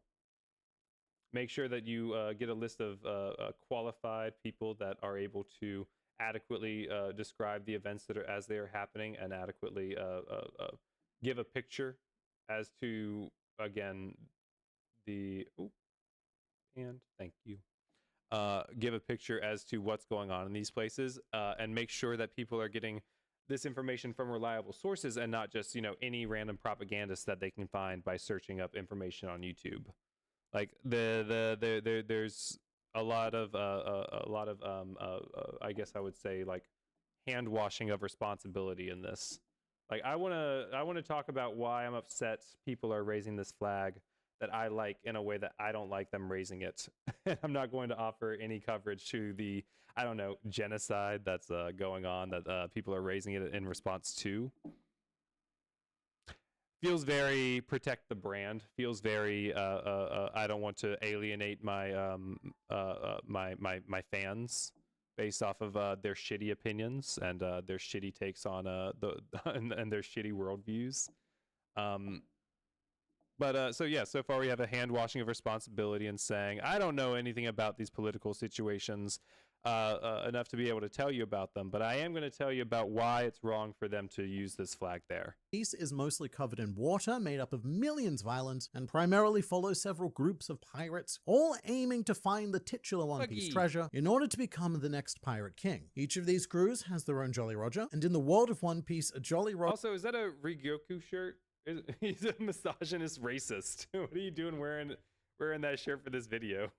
Roger isn't just a way to identify a particular crew. A Jolly Roger is a statement of your beliefs, your values, your drive, and your ambition, which is usually directly embodied by the captain of the crew. As an example, the Jolly Roger of the Whitebeard Pirates is a statement of the strength of family, as everyone within this crew becomes the son of their captain. And often the series even explores more sinister ideas, like the Jolly Roger of the New Fishman Pirates, which features a decapitated human, representing their supremacist beliefs and their aim to, quote, drag humanity into the darkest abyss of the ocean, which is, it's not very nice of them. But there are hundreds of crews in One Piece, each with their own statement of how they view the world and how they want to live life. And in the case of the Straw Hat Jolly Roger, that statement is absolute freedom. Luffy's goal in this series is to become the Pirate King, and that's because he believes that the Pirate King is the most free person in the world. It doesn't refer to a king in the more classical sense, like a ruler with territories and responsibilities. It doesn't even refer to having any kind of power. And this is going to sound probably a little bit wanky, but becoming the Pirate King in this series is almost like achieving a state of societal transcendence. It is about not being bound by any rules or restrictions and having the maximum amount of freedom to pursue the life that you want to live. This is what the Straw Hat Jolly Roger stands for, and all of Luffy's crewmates who come under its banner have a similar belief in pursuing that level of freedom.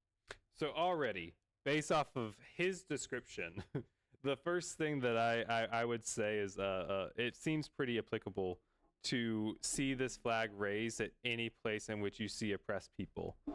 When you look at the rioters and protesters in Indonesia, for example, and you look at the Gen Z students, Gen Z kids in Nepal, they are raising the flag of the Straw Hats because they do not feel like they have autonomy over their own lives, due to specifically the way in which the older generation is extracting wealth from the younger generation and making sure that they have no ability to better themselves, no ability to, I don't know, make sure that they can afford retirement, all these different things. The decreasing in quality of life is being used as a political tool against a younger generation as a weapon. And in response, you have a populace that feels oppressed, as if they lack a level of freedom. If they want to be able to experience ultimate freedom, then you would think that they would want to raise up the Straw Hats Jolly Roger. At least that makes sense to me. To break free of the rules that they were born into and achieve their respective impossible dreams. Nami, for example, she wants to be the first person to draw a map of the entire world, while Sanji wants to find a mythical patch of water called the All Blue, and Chopper is a reindeer doctor who has an audacious dream to cure all disease. Each crew member has an equally as impossible dream that they all long to achieve, but none of them can achieve these dreams under the rules that have been imposed upon them, which is a prominent idea because it reflects the real-world desires of author Eiichiro Oda. He became a manga author because he didn't want to get a, quote, real job, and from a very early age, Oda saw the general trajectory of life in Japanese society, and he and then he never stopped working for a second ever. did everything he could to break free of those restrictions and live with the highest amount of freedom that he could, and he succeeded, as One Piece is now very close to dethroning Superman and becoming the highest selling comic book of all time. But it was a struggle to get there. Eiichiro Oda had over 20 different prototype series that he tried and failed to make it with. I mean, just to defend Oda there for a second, I don't know that necessarily defines that him as free, just the fact that he wrote a story and that it's managed to get to the top. Just because you have accomplished what you set out to do and wanted to do, I don't know that necessarily makes you free. Like, my first thought is, oh my god, Oda's never stopped working a second in his life. Like, he's taken like 3 breaks since he started writing One Piece, 2 of which were for like health related surgeries and 1 of which was for his wedding. Like, the guy doesn't stop working. So like, it might be freedom in his own mind, but that feels like a different conversation than the one I'm having with him with the Grandline now, though. Before One Piece was ultimately published, and the kind of relentless rejection that Oda faced on this quest would be enough to shatter the dreams of most regular people, which is why you can really feel that struggle against all odds so tangibly in the character writing of One Piece, because it all comes from a place of very deep experience. And it's also why it likely resonates in real-world situations like these protests, because if you've read One Piece, then you will feel a very familiar struggle. And I don't mean to diminish these very real-life situations by comparing them to a fictional pirate comic, but the struggles of said fictional pirates clearly deeply resonate with the struggles of every human who has chosen to fly their symbol. And to speak a bit more on the Jolly Roger itself, there is this event in the One Piece world known as the Davy Back Fight. It's where pirates compete against each other in various fun and rigged games, with the winners being able to poach members from the opposing crews. However, the ultimate loss in a Davy Back Fight is to be able to destroy the Jolly Roger of an opposing crew. And this is a very big deal, because in One Piece, to destroy a Jolly Roger is to destroy the spirit, the dreams, and the ambitions of the crew. It's not something that you can just go ahead, remake, repaint, and resume your journey as if nothing ever happened. Once your Jolly Roger has been destroyed symbolically and literally, you're done. And so characters will go to some pretty wild extremes and even sometimes risk their own lives to preserve these flags, with one of the most iconic images in the series being Luffy tanking an explosion and risking his life to save the Jolly Roger and the dream of someone that he respects. So carrying this Jolly Roger is a much bigger statement than a lot of commentators are giving it credit for. And fair enough, because look, how are you supposed to understand any of this without having seen or read the series? It's not just a reference. From my perspective, if someone was to attend a protest, any protest, doesn't matter what the cause is, with this flag, then it would tell me that that issue is something that goes to the very core of that person's being. And this is a very important reason why I think the Straw Hat Jolly Roger is being used like this, because it can be seen as a declaration of not wanting to live by the rules that have been imposed upon you. Although I do want to be incredibly clear about this, a desire not to live by imposed rules does not mean a declaration of violence or even an intent to revolt, or even really the intent to do anything except pursue life on your own peaceful terms. The raising of this Jolly Roger alone is not in and of itself a threat to anything, which I point out because a lot of commentators who are not familiar with One Piece are labeling the Straw Hats more akin to the Revolutionary Army as a group of determined freedom fighters who are on a mission to liberate as many people in this world as possible. And that, as nice as it sounds, is just not true. I mean, that does tend to happen in almost every arc, but that liberation is more of a byproduct of their own individual pursuits of freedom. More on that in a bit. But first, something that This is, I think, where the annoyance set in for the video with me is the idea that you want to pick apart the way people are interpreting the Straw Hats, and that it doesn't feel well, I don't disagree that they are not the Revolutionary Army, and that the liberation that comes from them typically comes from a byproduct of the actual goal that they are after. I think the important thing to focus on about what the Straw Hats specifically do is that when they go into places, it's not simply a matter of they beat up the big bad. It's a matter of they dismantle the systems at play. They dismantle the power structures in these places that they go to. Yes, of course, a byproduct of that is that the people end up being liberated, but the I guess whitewashing of those erasures of systems of power feels a little upsetting to me. When again, at no point during this video where you're talking about specifically One Piece and global resistance, we are 7 minutes in, and as far as I know, nowhere on your channel have you ever mentioned Palestine, nor in this video are you mentioning Palestine so far. I feel like this doesn't actually accomplish a lot for the betterment of these places, but instead simply offers those who would argue against those who want to raise the flags in these places with additional arguments. So now, for example, anybody that sees the One Piece flag at a protest being able to respond to that, well, it's not like the Straw Hats care about revolution. They're not the Revolutionary Army. Like, for me, it feels like you're not addressing Palestine, and instead you're offering arguments to those who would devalue what the people that are using the symbol actually have behind it.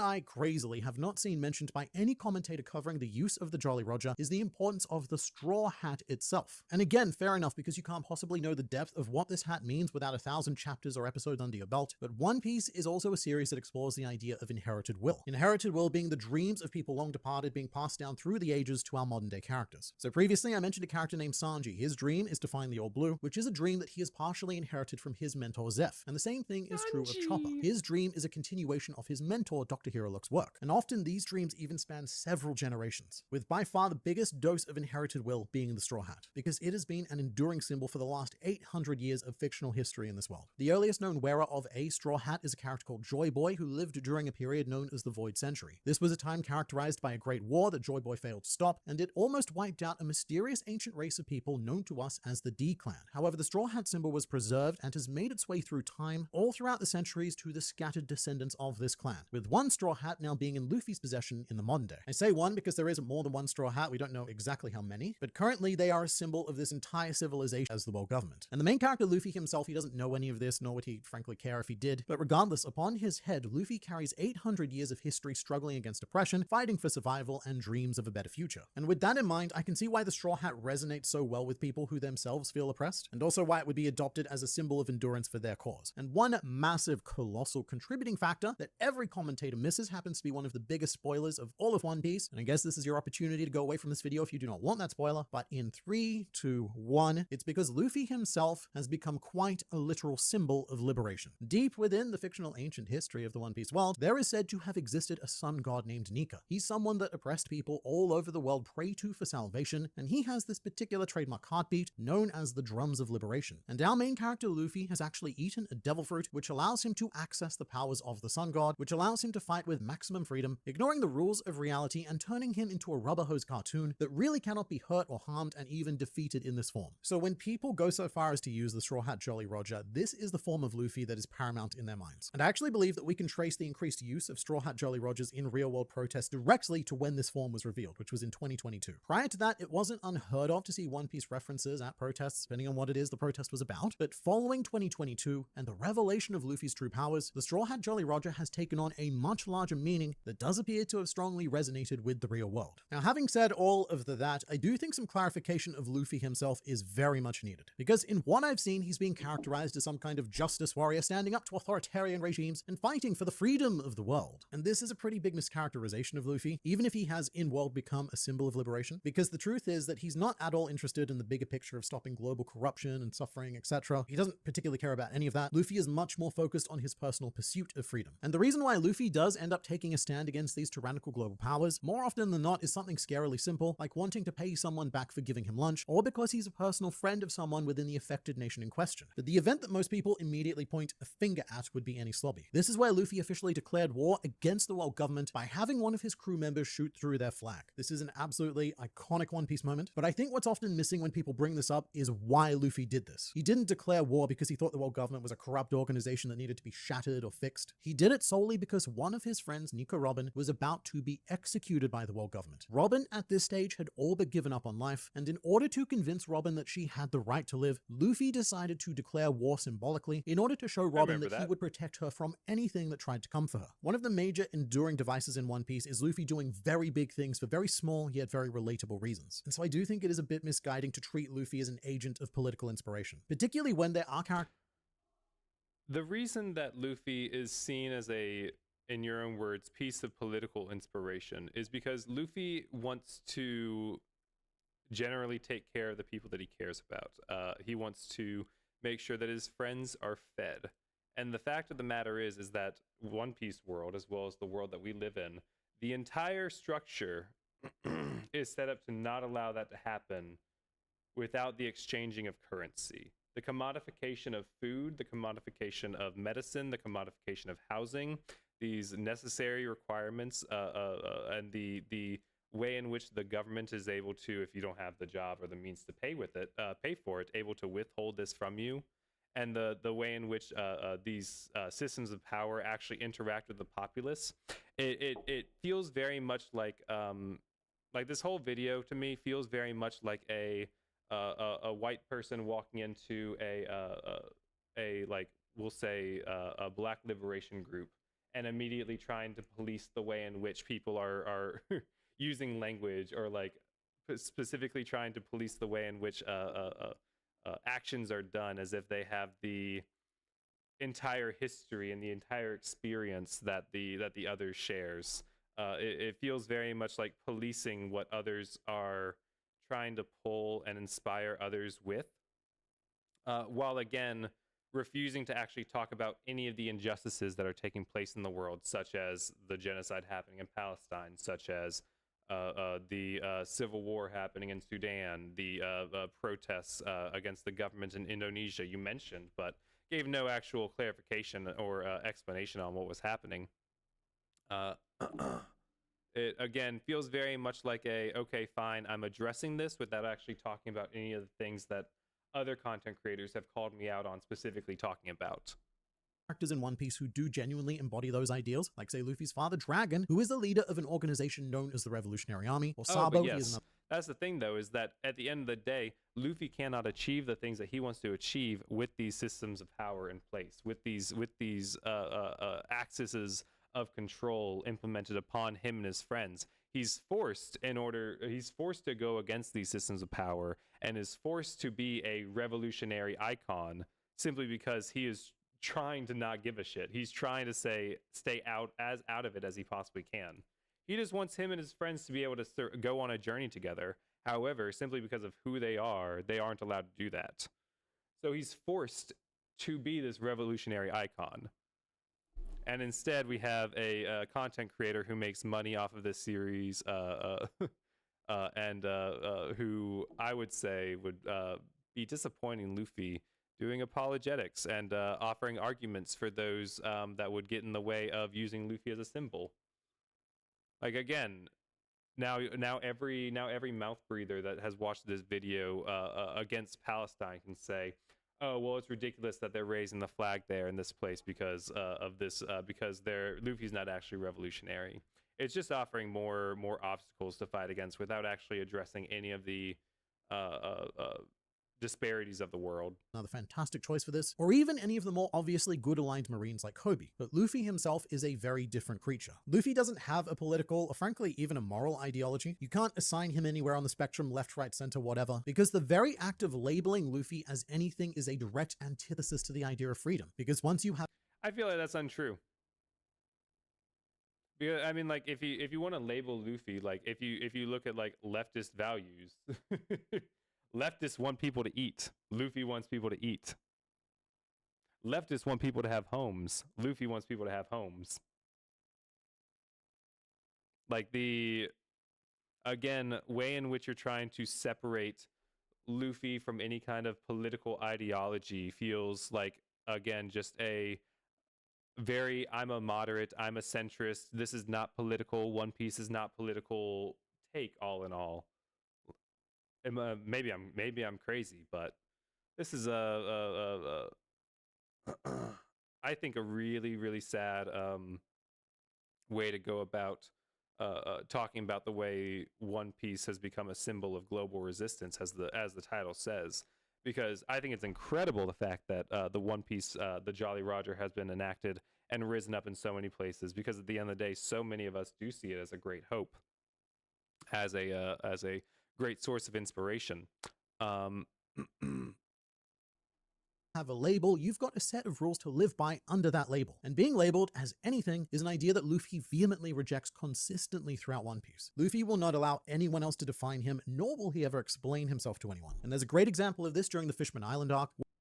There's a difference between having a label and aligning with a moral value system.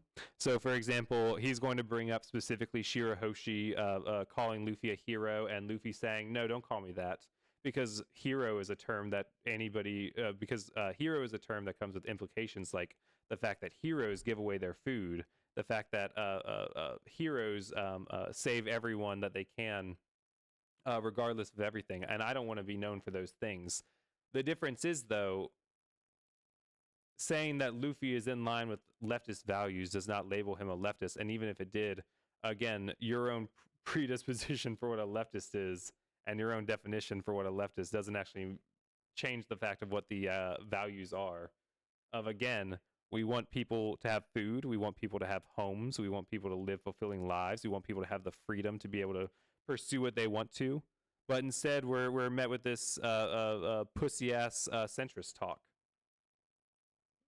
Where a particularly heated conflict is about to begin, and the citizens of the island ask Luffy whether he's a friend or an enemy, and Luffy just responds with, you can decide that for yourselves. And earlier on in that arc, when Princess Shirahoshi asks Luffy if he's a good person, Luffy refuses to answer that as well. Again, he just tells Shirahoshi to decide that for herself. He doesn't care. He's not bound to what anyone thinks of him. And very importantly, Luffy will never do something just because it's the right thing to do. An example of this would be when a group of samurai begged Luffy to defeat a dude named Kaido, who had commandeered their home nation of Wano, very bad man, and these samurai, they were on their knees crying, but Luffy refused to help them because seeing one of those samurai just standing there and crying disgusted him. Luffy will not help anyone who is unwilling to help themselves first, not even an 8-year-old child. And until this 8-year-old child proved to Luffy that he had the will to fight Kaido himself, Luffy refused to help him. And often Luffy does make very morally questionable decisions, like one of his best friends in the series being a man named Bon Clay, who is a beloved. This feels like a great opportunity for this content creator to point out that those in Palestine that do any kind of resistance are labeled Hamas and killed for it. You know, we want to talk about labelings of things, and you want to talk about the way in which Luffy's detests being labeled. How about we talk about the fact that domestic terrorism can be applied to whoever those in power deem it fit to be applied to? Like the hypocrisy and the cherry picking from this video is getting more insane as it goes on. But you want to talk about the way in which Luffy doesn't like the labels being placed on him. Again, any person who does any kind of resistance that Luffy would be doing in Palestine are labeled Hamas, no matter who they are, no matter what age they are, no matter what actions are being done. Everybody in Palestine, as far as Israel is concerned, is Hamas. And yet that's nowhere in this video. Nowhere in this video do you bring up Palestine.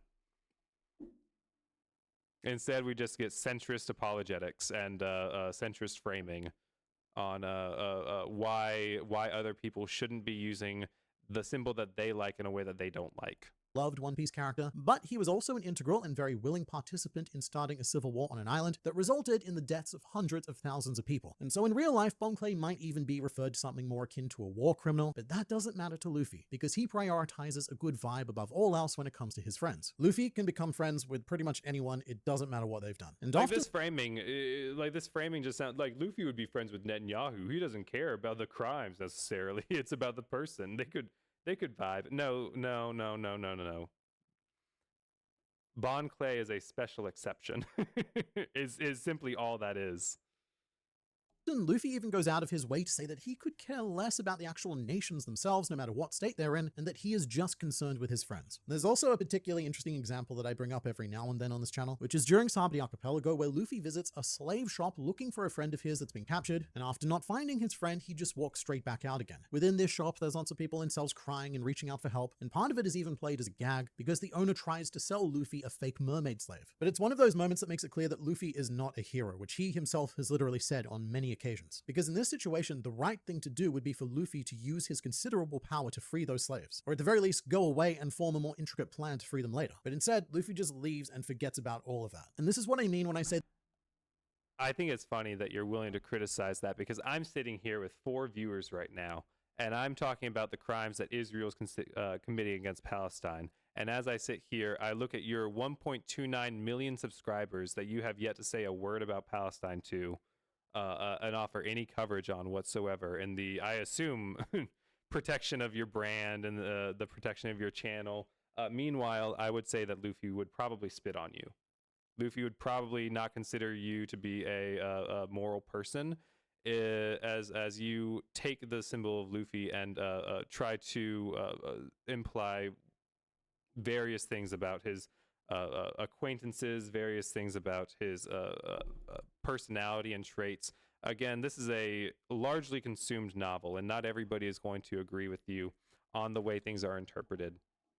And to take issue with the way that the flag is being raised, and to say and offer arguments for why it shouldn't be raised at these events, is simply doing a disservice to the actions taken place by these incredibly brave individuals that are putting their bodily autonomy on the line, that are out there at these events raising the flag just like Luffy would be doing if he was out there on the front lines, as you're in your cushy studio. Offering, again, apologetics, centrist apologetics. That you can't assign Luffy an ideology. And I do get that if you're a particularly politically charged person, then I think you will come into One Piece seeing what you want to see and picking up on the elements that confirm your worldview, whilst potentially ignoring or outright not seeing other elements. And so I do feel like everyone who reads One Piece, no matter what their ideology is, manages to see the character of Luffy as someone who supports their worldview. There is a reason why One Piece is popular literally all across the world, all across the political spectrum, all across societies, which is something that does worry me a little bit for the future of people using the Straw Hat Jolly Roger, because historically speaking, symbols can and will be taken and used in ways that they were not originally intended to. However, I would expect to continue to see more and more Straw Hat Jolly Rogers rising all over the world, because One Piece is Let's just show some distrust of seeing this symbol out and about in the world. Let's just go and assume some nefarious purposes behind every time you see it. What was it that he said? Other elements. And so I do feel like everyone who reads One Piece, no matter considerable power to free those slaves, or at the very least go away and form a more intricate plan to free them. Like a politically charged person, then I think you... Oh yeah. I was talking earlier today as we were reading One Piece about the way Oda specifically has evolutionized his writing over the years. So in the first chapter, you have Shanks slapping his knee, looking at Luffy, saying, "Boy, I sure love making fun of this kid." And in doing so, it's very in your face. It's very blatant. It's very him trying to get a point across. And from there, his writing evolved, and you saw a lot more subtext, and you saw a lot more hints, and you saw a lot more metaphors and things that are written into the plot line that aren't necessarily directly told to the audience, that it's up to the audience to be able to solve these things. And as time has gone on, his writing has gotten stupider and stupider, as every single day you have more and more people say that One Piece isn't a political story, as you literally have the gods of the world looking down at every single person around them and saying, everybody that is not born in a certain way are insects and deserve death. Or at the very least, why would I care about their death? It's a political story. The reason people like this story is because Luffy represents populism. Luffy shows off the world in which everybody wants to live in, where there's plenty of food, there's plenty of housing, everyone has health care. You've got a Dr. Chopper that can cure every disease. That's the thing about the Straw Hat family unit, is that at the end of the day, all of your needs are taken care of. Frankie takes care of the housing. Sanji takes care of the cooking. Nami takes care of the knowledge and transportation of the world, but also the fact the money portion in that. Nami buys everybody their clothes. Nami buys everybody the food. Again, Chopper takes care of health care. Usopp and Brook take care of entertainment. All of the things that people need to live fulfilling lives, you can find on the Straw Hat crew. And that is, I think, more so the reason you see Luffy popping up as a popular character across all pieces of media, is because at the end of the day, everybody wants to at least feign populism. When you look at the language of the rights, the language of conservatives, they feign populism. They tell everybody, we want to make sure that you have health care. We want to make sure that you have enough food on the table for you and your family. And then every single voting action that they do after that goes against that, is the perfect foil to getting that thing accomplished. And from that same, but meanwhile, while they talk to the people, again, they tell them that they're going to offer the things that people want. People are so caught, or the conservative party are so caught up in team sports and making sure that their team wins and that they own the left, and they're simply so much of the Kool-Aid that's been drunk at this point. It's just they're so lost in it. But at the end of the day, every person that's a part of the Republican Party wants the kind of populism that Luffy offers, and more specifically, wants the kind of populism that comes with being a leftist. But they are much too afraid of the label of leftism, because it's been dogmatized. It's been shoved down their throat as a fear mongering tactic since McCarthyism, for decades now. Have you ever said communism to an old person? They freak the fuck out. It doesn't matter how woke they are. It doesn't matter how liberal they are. If you say communism to a person, they freak the fuck out without any understanding of what communism actually looks like. Anytime I've ever tried to have a conversation with somebody over the age of 40 about communism, it immediately turns into, oh, so every person's going to get a Ferrari? That's super cool. No, that's not what communism is. But that doesn't matter, because it's been so dogmatized and the label has been so polluted that at this point people have no interest in hearing it.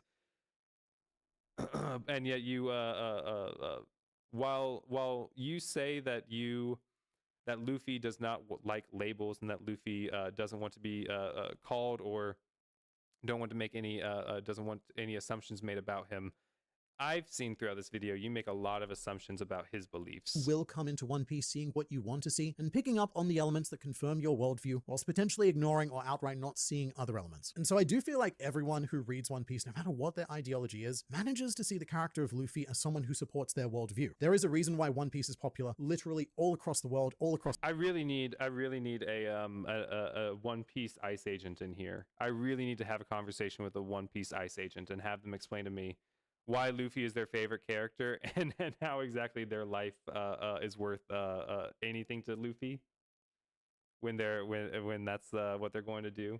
Like, the idea that anybody on the right can like One Piece has always been, or rather, they can not like One Piece. The fact that anybody on the right can see themselves in Luffy is always incredibly laughable to me.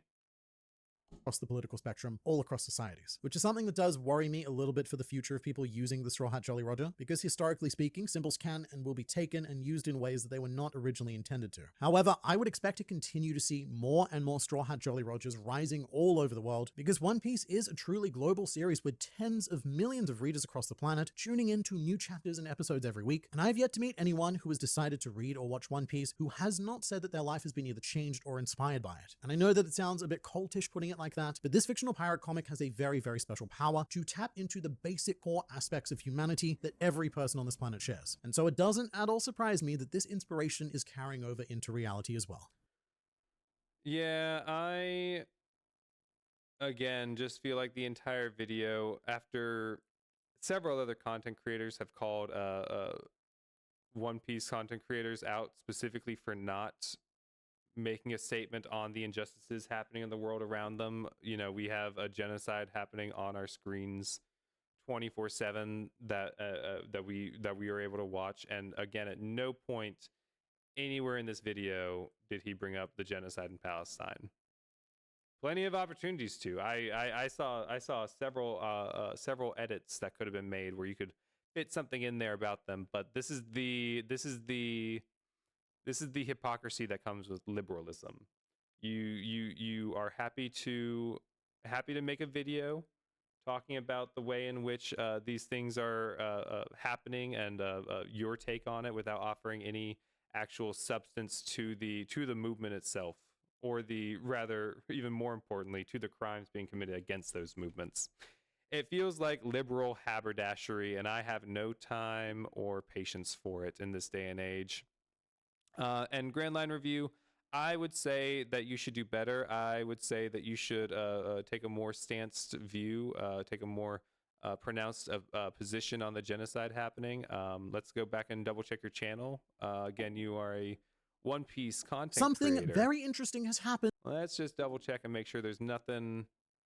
Let's see, there's Naruto, the Revolutionary Army.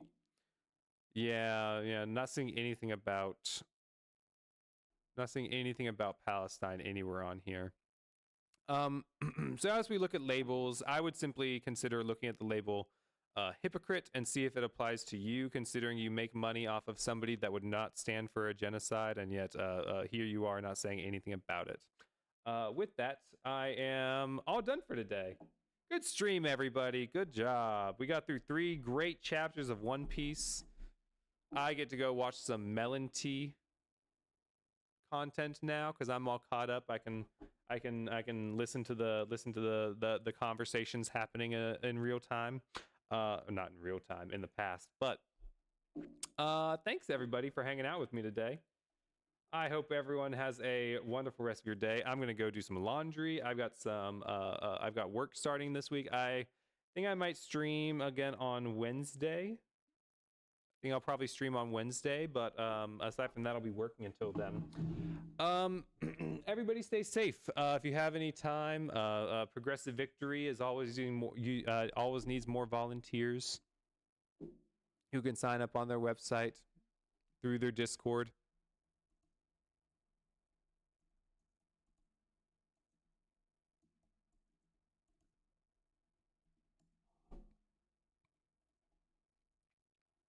Let's go PV.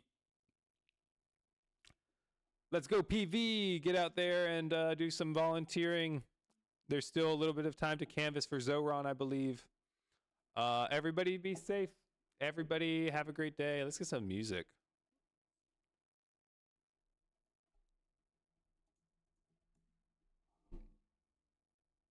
Oops. Bye, everyone. I'll see you Wednesday, probably. Be good. Support Israel, or support Palestine. Fuck. Freudian slip. We'll end it before it gets any worse. Free Palestine. Fuck Israel. You wanna hit my line? Don't hesitate. I was probably waiting in